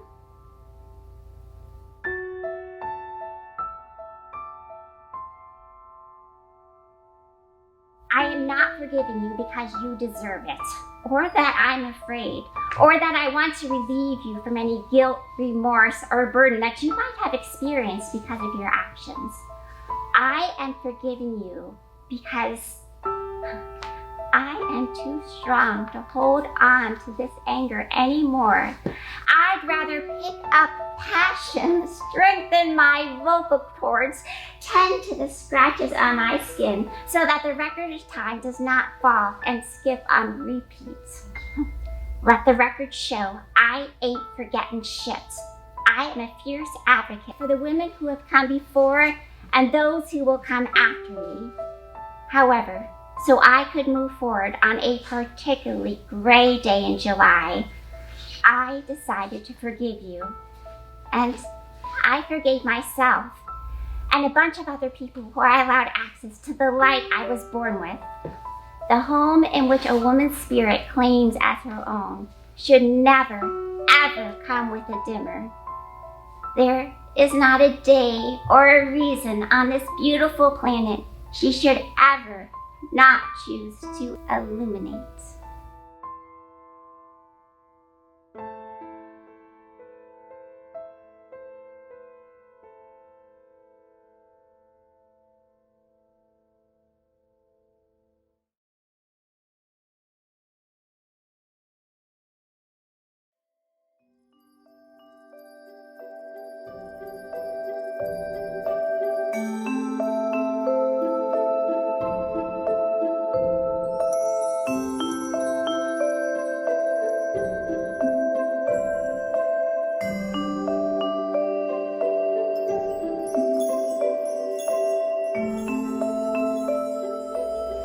A new day, a new day, a new day.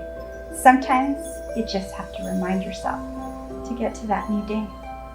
It's always waiting for you, bright, bold and wet, filled with bluish, purplish, orange possibilities.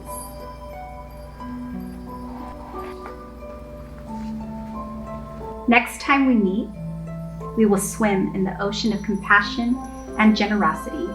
Time to go old school. Appreciate all that our Mother Earth has given. What an absolute gift this world is, no matter who you believe left it to you. It is everybody's responsibility to protect her. That's just what families do.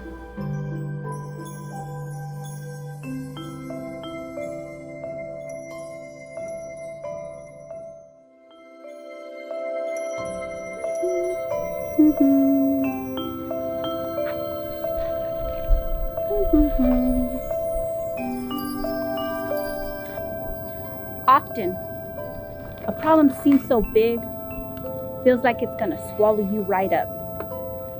How can you clean up the ocean when metaphorically, you are only armed with your charm and a small cup?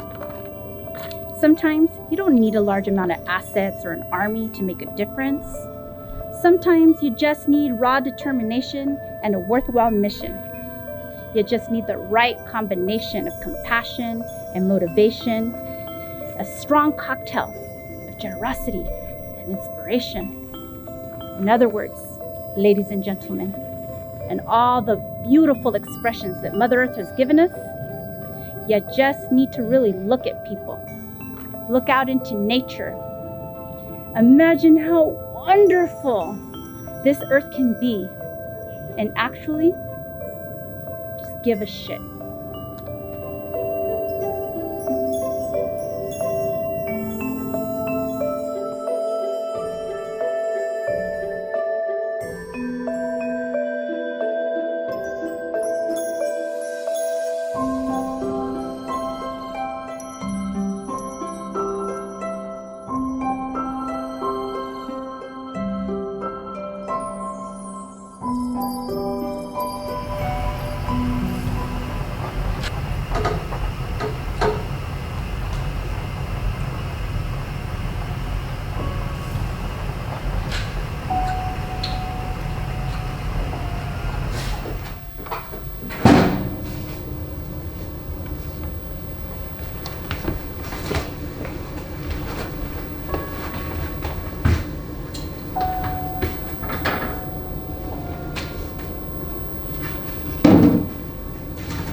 Okay, kids, here we go. Dinner. There you go. Mac and cheese, chicken nuggets. Oh, Missy, what are you doing with that mac and cheese? Why are you stabbing your mac and cheese? Oh, no, we are not rich enough to be wasting all that food. Scoop it. No, scoop it. Scoop. No, with your fork. With your fork. Take it off the table and in your mouth. In your mouth. That's good. Yeah, some more. Get it in your mouth. Come on. In your, that's your nose. Get it in your mouth, honey. Oh, look at all this waste. Okay, yeah, just eat it. I hope this table's clean. Your mom's gonna kill me if you get food poisoning from eating off the dirty table. Oh, in your mouth, kid, not your nose. Get it in your mouth. It's dripping down your cheek. This is open. And you, Supergirl, throw that in the recycling. No, the other one. We recycle those so other people can use it again. No, I don't know them. I don't know why not. We don't know who gets the recycling. They are strangers. No, I'm sure they are good strangers. All right.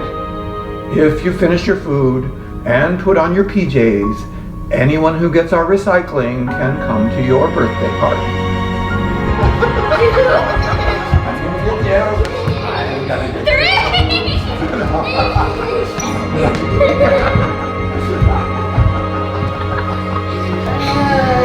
Okay, that's just all.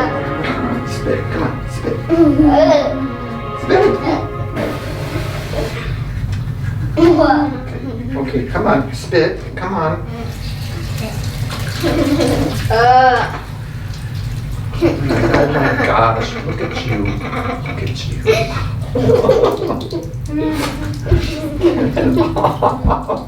Oh no, I got it in your hair. Oh.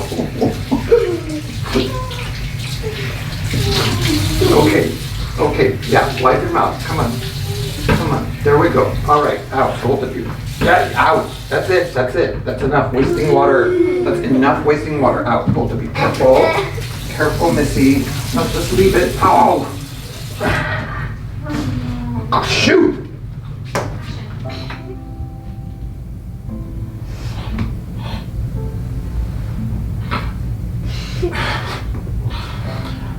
Listen, I'm about to pass out, and I suspect that both of you snuck a gulp of Grandpa's coffee when I wasn't looking.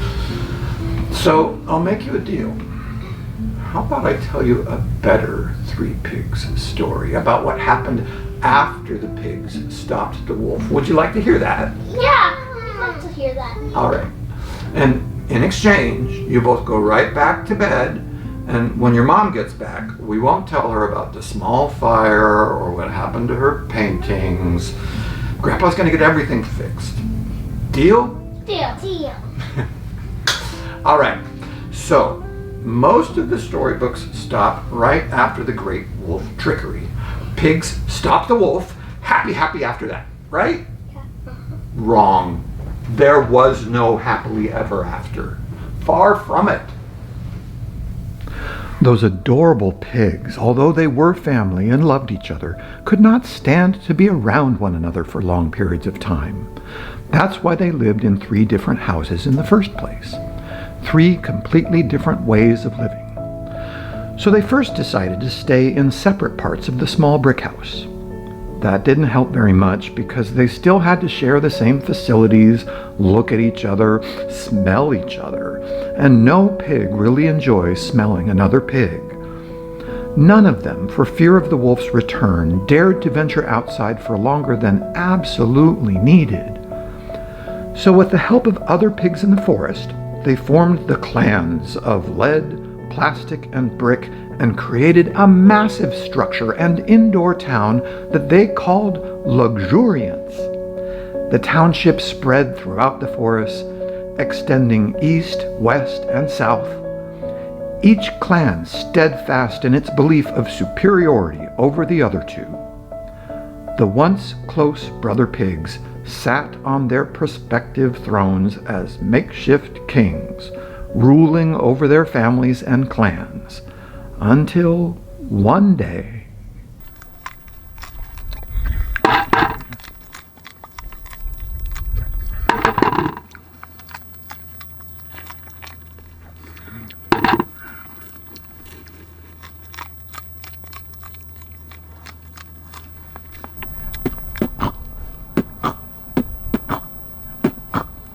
Tobias, I've told you 100 times, knock normal.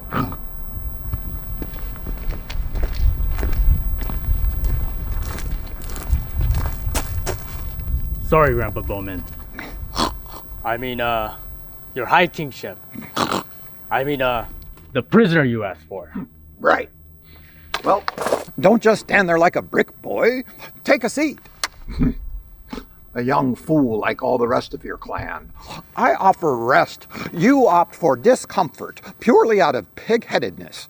No one ever chooses the smart thing. Fine. Stand all day for all I care. Do you know why I brought you here? Because you know the House of Lead will be conquering brick soon enough, and you want to use me as an example. Think so, huh? Know it. Why? Why is it so important for my brothers to have all of the township, huh? Is that one more piece of land, pound of gold, that next thingamajig going to miraculously bring them lasting joy? Huh? Gonna make them not greedy, overfed, undereducated nincompoops? Huh?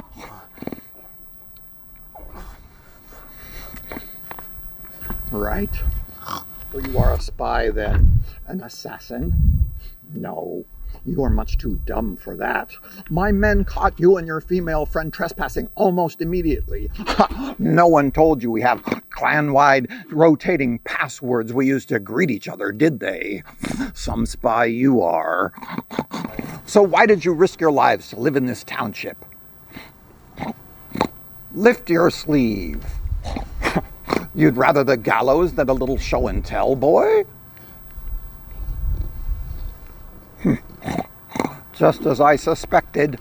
Both you and the girl you were with have the markings of royalty, only not from the same clans. Ooh, naughty, naughty. You messed around and fell in love with the enemy, and you decided to hide out here? Young, dumb, and in love. That's more dangerous than a pack of wolves. You know what type of trouble you two are going to cause if my brothers found out you were here? Like I don't have enough problems already. I'm sending you both back before you destroy the fragile piece we're holding on to now. Guard! Your Majesty, I beg of you. It is said that you are the smartest of all the pigs, the original brick mason that stopped the wolf invasion. They say that you show compassion to those who seek refuge here. Not to those of the royal line. It is part of the treaty between clans, Section 7, Article 45. If only your brains were as swift as your ability to kiss up. And what do you know of compassion? You, like all the rest of the pigs in this township, just want what I have, simply because it's here. You bore me. Guard! King, it is not for me. Kill me. Send me back. I don't care, but Naomi, sir, please let her stay. Queen Penelope will execute her in the town square if she's brought back. She's done a lot worse for less. You say I do not know compassion? Show me then. Allow me to learn by your example. Calloused hands, frayed tail, broad shoulders. You smell of dandelions and campfire. You've been beyond the walls to the south. Hunter? The best in all the House of Lead. I can track and kill any animal you need, King. That's the problem with both houses of lead and plastic. You all assume all problems can be solved by killing or building excessively. Information, son. That's what I need you to hunt for. The most precious resource a kingdom, clan, or pig can obtain. Whatever you need, King, I can do. Don't let your youth talk you into something your skills can't handle. It will be dangerous. It is more than likely you will not return. But one less mouth to feed is always more efficient. If you do this, and are able to report back to me without being seen by the rest of the clans, your Naomi may stay here in the House of Brick. To the south, at your clan's walls, I hear reports of the structure slowly sinking and water rising. True? Yes. There is a rumor that the wolves come out at night and dig at our ground around the foundation. So that they can better climb your walls. Yes, I've heard that too. And what is the word of the wolves' activities to the east? Naomi told me that the fishing is all but gone from the lakes and rivers. They suspect the wolves are killing the sea life to starve us out. And here in the west, temperatures rise to unbearable degrees. My advisors fear the wolves are tearing out the very trees that shade us to make rams to breach our gates. So, you want me to hunt wolves? All by myself? Poor child. Clearly it was your muscles Naomi fell in love with. Information, son. Information. That's what I need. Speak to the animals beyond the walls of our township. They will know for sure what the wolves are up to. But we hunt most of those animals. They would sooner kill us than speak. Remember the not easy part? How much do you love Naomi? Let us hope it is a lot. Because if you do not get me what I need, you will witness the opposite of my great compassion. Guard!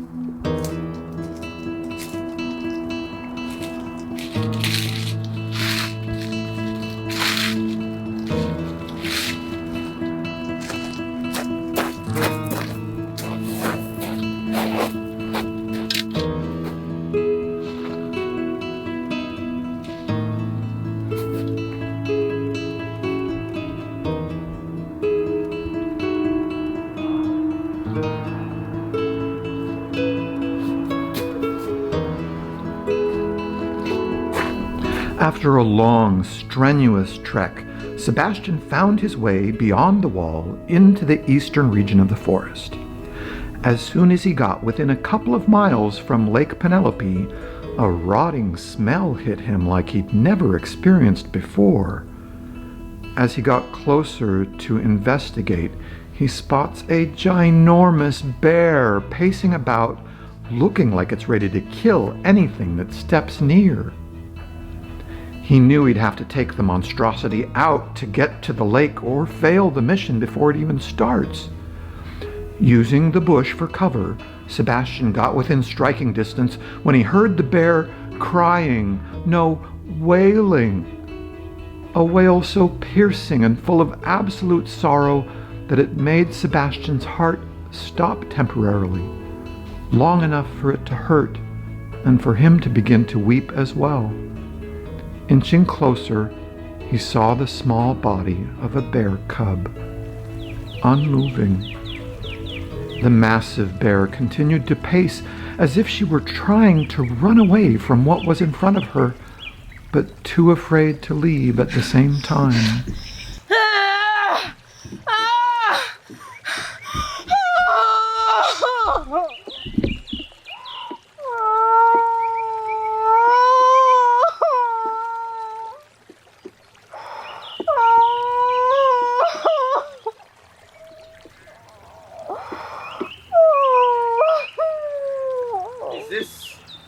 Is he? Oh, leave, pig! Today I'm in mourning. Approach tomorrow, and I will happily sink my teeth into your flesh, or die by your blade. It doesn't much matter anymore. How did he... Do you mind if I ask what happened? Was it the wolves? I hear they frequent these woods still. Wolves? Wolves? I haven't seen a wolf around here in years. This is my son's killer. This unnatural material, it is all over the lake amongst other trash. The fish get caught in it and can no longer swim. And what happens to fish that can no longer swim? Huh, pig? Is that this horrific smell? That is death, rising to the surface, floating to meet its maker. But this plastic weapon does not kill just fish. No. Turns out, beautiful bear cubs can get tangled in it and drown while fishing before their mother even notices. Where did all this waste come from? Are you so blind, pig, that you do not recognize your own hand? But I didn't do it. Ha! You didn't do it. Do you see that drain pipe there, just 10 yards away, delivering waste and debris directly to where we eat? We drink, we swim? Did anyone try to stop this mess before my innocent bear cub lost his life to your very apathy? I see no pigs cleaning up what they have destroyed. Certainly not you. I'm sorry. Your sorry is worth less than these rotting fish to me. I have told you, I am in mourning. Now I ask you again, come back tomorrow, when the time of my grief becomes the fuel for my revenge. Bring as many of your pig friends as you like. I'll be certain to kill you then.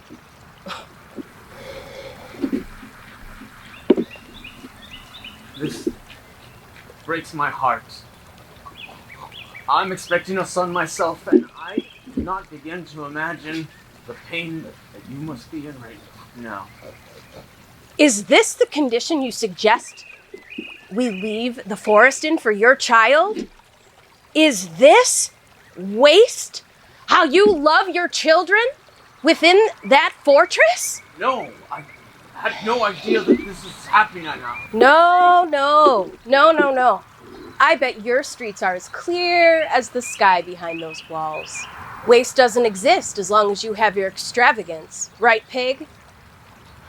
What is your name? Please. Evelyn. And his? Kingsley. Evelyn, there is no excuse. I will fix this. I swear, I will find a way to make this right.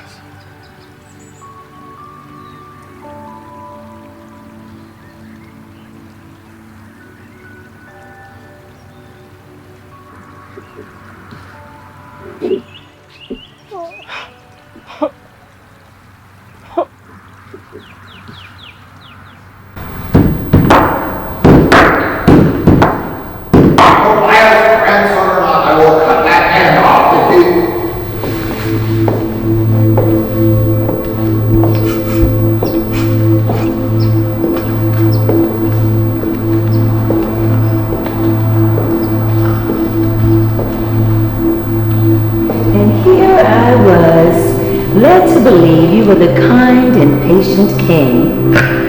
My, how you have us all fooled. You were always the smart one. Were? Well, let's see. Instead of concentrating on building your army, like the house of lead and plastic, you learned agriculture. I get it. Pigs have to eat. Tell me, Bobo, what good is food if you can't protect your subjects before they get a chance to eat? Your men are always surrounding my territory, aren't they? Maybe I was wrong. Perhaps old age hasn't completely stripped you of all your faculties. Except when it comes to love, of course. I couldn't afford your type of love then, and I certainly can't now. You made the right choice with Horace. My brother was just the right combination of dumb and lazy to let you rule his territory in peace. Your loss. How much time do I have? As long as it takes for me to leave this sad office and give my general a smile. So this visit? Is to negotiate how you will accept your territory's defeat. You can choose to fight, but let's face it, your house is surrounded, infested with farmers and scientists. There's barely a fighter amongst your sorry lot. Option B. Surrender now and we will kill you quick and mercifully. You are much too smart to be kept alive. Or return that Sebastian boy and my granddaughter Naomi to me peacefully. And as an act of mercy, I will merely have you exiled. Why are you doing this? Don't you have enough? Your territory is already bigger than Clan Lead and Clan Brick combined. Because you are weak. Always have been. Penelope, there are so many more important issues going on than arguing over which clan is stronger. If we do not work together to stop the destruction to the environment happening outside our borders by the wolves, there will be no food to eat, place to live, or pigs left to protect. Don't you see? They are using the environment to flesh us out, and completely exposed, we are no match for the wolves. The wolves aren't cunning enough for that. Even so, what have you done to fortify your house and build your army to fight them? You stalled for time, but the acquisition of your territory is all but a foregone conclusion. Your only choice, King Bowman, is whether you want to give those kids back in order to save your own hide. Don't you always say, no one ever chooses the smart thing? According to my calculations, collectively we have only approximately 8 months of natural resources before we are in real trouble. All of us. So you have been spying on us, studying our resources, our armory, and yet you still allow us to take your land. Do the people in the House of Brick even know what a poor king they have? Do you not care for the well-being of any of them?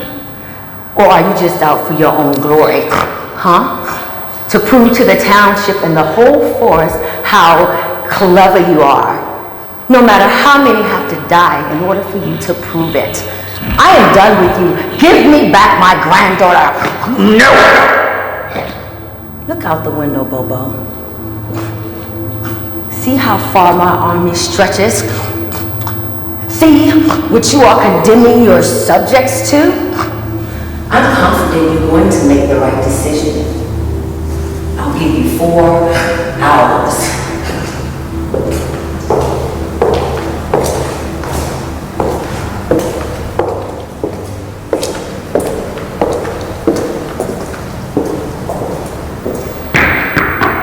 Sir, are we really going to let them invade us? Any news from Sebastian? No, Grandpa. If the wolves are doing what I think they're doing to the environment, he is going to be the only one who is going to be able to convince the other clans that we need to work together. This Queen Penelope visit proves they will never listen to me, no matter what I say. I can't believe our entire township rests on the shoulders of a simpleton. What was happening to Evelyn and all the animals near the east wall deeply affected Sebastian. But to save Naomi, he would have to find where the wolves were and report on the destruction they were causing. After another day of hiking, he made it to the west wall. Once he did, he witnessed the strangest thing. Amongst a barren field of cut-down trees sat a very skinny and disheveled-looking monkey, peering into an old mirror, attempting to attach a fake pig snout to his face.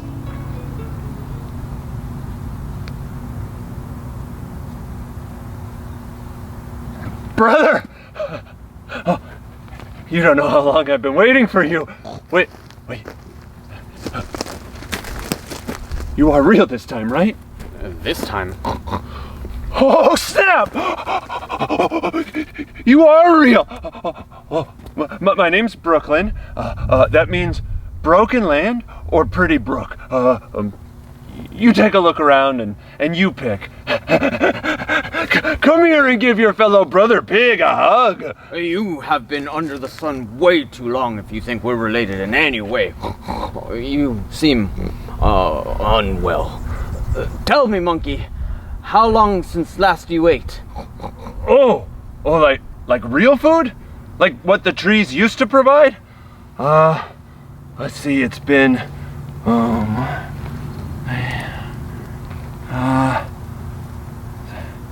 35 hours, 12 minutes, and this conversation. Yeah, that's the last time, bro. I still can't believe you're real. Do you want to braid each other's hair? I hear that pigs like to do that, right? I hear that we like to do that, right? I have a comb around here somewhere. You are not a pig. Sure I am, bro. I got my nose right here, and I'm gonna make some ears, and I'm teaching my tail to curl just like a proper pig. Soon, I'll be oinking it up with the rest of you in no time. Oh, wait, where are my manners? Hungry? I got some warm rocks you can suck on. They still have some flavor left if you suck on them real hard and have a good imagination. Brooklyn, is it? Yes, sir. How do you stand this heat? Oh, little trees, little heat. But it's all good as long as you stay busy. Can't stop us pigs with a purpose, right? How long have you been out here? All my life. And your family? Oh. You mean my foster monkey family? They had to go away when all the trees left. No shelter, no food, all sun and no fun. After the wolves cut down these trees to build their weapons, which direction did they head? You seen wolves, bro? I haven't seen a wolf around here since King Bowman caught one of their tails on fire. The wolf was trying to huff and puff down their chimney and go all lit up. Still, it was a long time ago when I was just a little itty bitty thing. But if you say there are wolves, then I believe you, compadre. See, when I said there were 10-foot tall pigs by the watering hole and that they were going to rule the forest, nobody believed me. And when I said that the pigs had it real good on the inside, and that the town of Luxuriance is like the most righteous party spot no matter what clan you're in, well, they didn't believe me. And when I said I was supposed to stay and become a pig, well, they left. And they did not believe me. They said I was just starved and dehydrated. But look at us now. 2 pigs wrapped in life's blanket, ready to ditch this wasteland and enter luxuriance in style. I just gotta find those ears. So, there have been no wolves cutting down these trees? Brother, if you need me to say there were wolves, chickens, aliens cutting down trees, then I'm your monkey. I mean pig. Just get me inside there, please. Look, all you have to do is go and talk to those monkey-brained pig guards and tell them I'm with you. My bag's all ready to go. Just don't leave me out here, okay? Just, please. How could we have done all of this? Hey, there's a cost to being boss. I am not one of those monkeys that goes around blaming pigs for cutting down all of our sources of food and homes. Heck, even in the south, the waters are rising so high that the forest that's on that side is just one big lake now. Do I blame the pigs for flooding out my friends there? No. Old Brooklyn says that the innovation is good for us in the long run. Now, we don't want to be late. I'm sure we have a party or 4 to get to on the inside. By the way, how do I pick my clan? Do you all have a sorting hat or something? Wait, Brooklyn, just wait 1 second. Don't you miss your family? Aren't you upset about all of this? Well, sure, but my foster monkey granddaddy, he used to say that if you can't beat the powerful, join the powerful. So are we joining or what?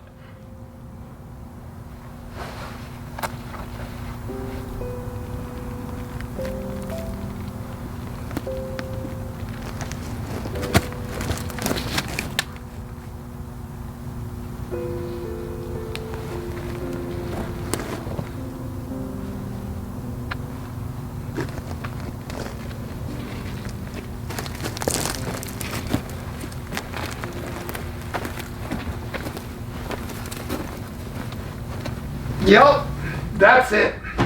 Bedtime. Maybe I'll tell you the rest of the story tomorrow if you're good. Oh, come on, Grandpa, please. Come on. Okay, fine. But I get a big bite of each of your desserts tomorrow. No, come on. Please, Grandpa. Okay, here's what happened next.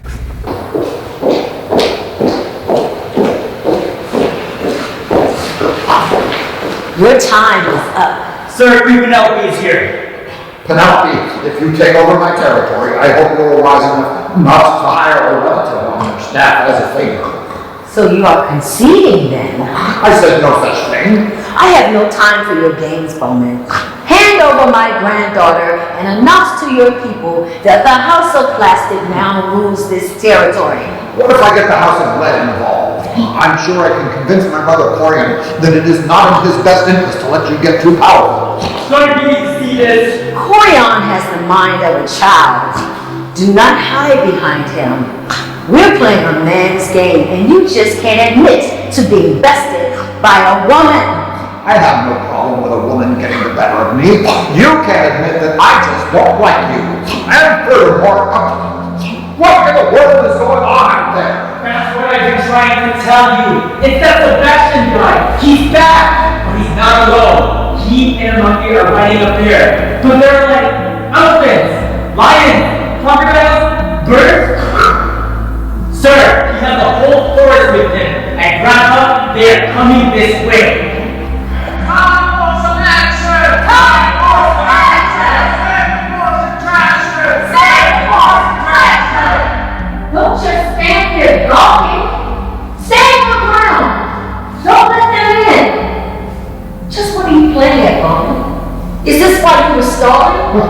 Now, I believe we were discussing who gets what territory.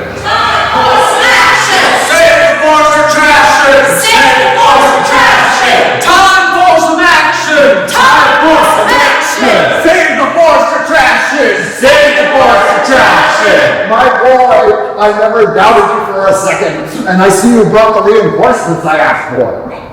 My apologies, my king. You explicitly expressed wanting only information, so me being so feeble-minded, that is all that I brought you. Oh, okay. Well, you arrived at the perfect time. This, Sebastian, is Queen Penelope of the House of Plastic. Perhaps you can convince her of how close our true enemies are, and we can end this silly battle over territory. Our enemies are closer and more powerful than you think, Your Highness. You see? They are polluting our skies and lakes, cutting down the trees, destroying the homes and food supply of countless of animals. Many of them, like Evelyn and Brooklyn here, I have brought with me today. For the record, I am actually a fellow pig, and I am just here for the party, but I'm ready whenever you all are to put me in a clan. I knew you looked familiar. Oh, and I'm not picky either. I'll just go with whoever is winning this disagreement that's going on right now. Quiet, you. He hasn't quit yapping the whole trip here. But that is not the worst discovery I have made on all my travels. It gets worse. Turns out, despite all the destruction going on out there, no matter how many animals they've hurt out in the forest, it seems they have no remorse or conscience for the harm they are causing. Leave it to a wolf to be so heartless and think only for its own self. Here, Penelope, is the proof, the truth. Let's combine your superior force with our superior ingenuity and intellect and bring these wolves down once and for all. You just don't get it, do you, Roman? Get what? It is so simple what we must do. Grandpa, we are the wolves. There hasn't been an actual wolf spotted around the forest for years. It was your superior intellect and ingenuity that nearly destroyed all of the forest. That killed my son. Amigo, I'm going to keep it real with you. One righteous pig to another. Speaking from experience, since I was raised by a foster monkey family, we pigs messed up really bad. It's real sad out there. But it's not too late. That's what these animals are fighting for. We can't afford to ignore them anymore. We cannot run away from our responsibility to the forest. Any of us. We are the wolves. Just where do you think you're going, Miss Piggy? I'm responsible for the disposal and creation of all plastic made here. Is that correct? What are you going to do? Don't worry, I won't kill her. She needs to live to remember what she's done. In honor of my Kinsley, I'm going to take her back to my lake and go for a nice little swim. With all her soldiers outside, it might be hard to get her out of the palace. Well, I'm no longer in mourning. I look forward to it.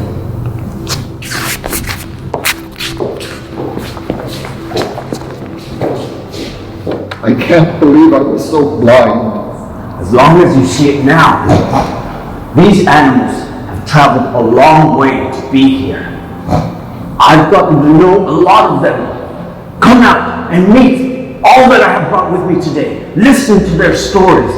Many of them have great ideas on how we can help each other to rebuild the forest. I'll admit, I never cared until I heard their stories. I am supposed to be the compassionate king, right? That is the word in the trees. So, what's next? Work! Lots of work! We wolves are going to have to huff and puff and build this world back up!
There are many paths to joy, but none of them come without their fair share of pain.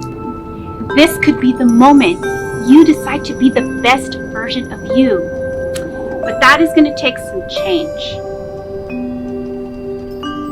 and perspective and humility and humor and acceptance. Let's not forget about forgiveness, gratitude, and generosity and compassion. It's going to take all of us to truly care for and about one another. Oh, I know you've heard this before, but isn't it worth it? So very worth it to hear it just one time more, and perhaps another after that, and over and over and over again, until the pillars of joy and the desire of your spirit become permanently attached. I want to live in a world like that. I want us all to live in a world like that.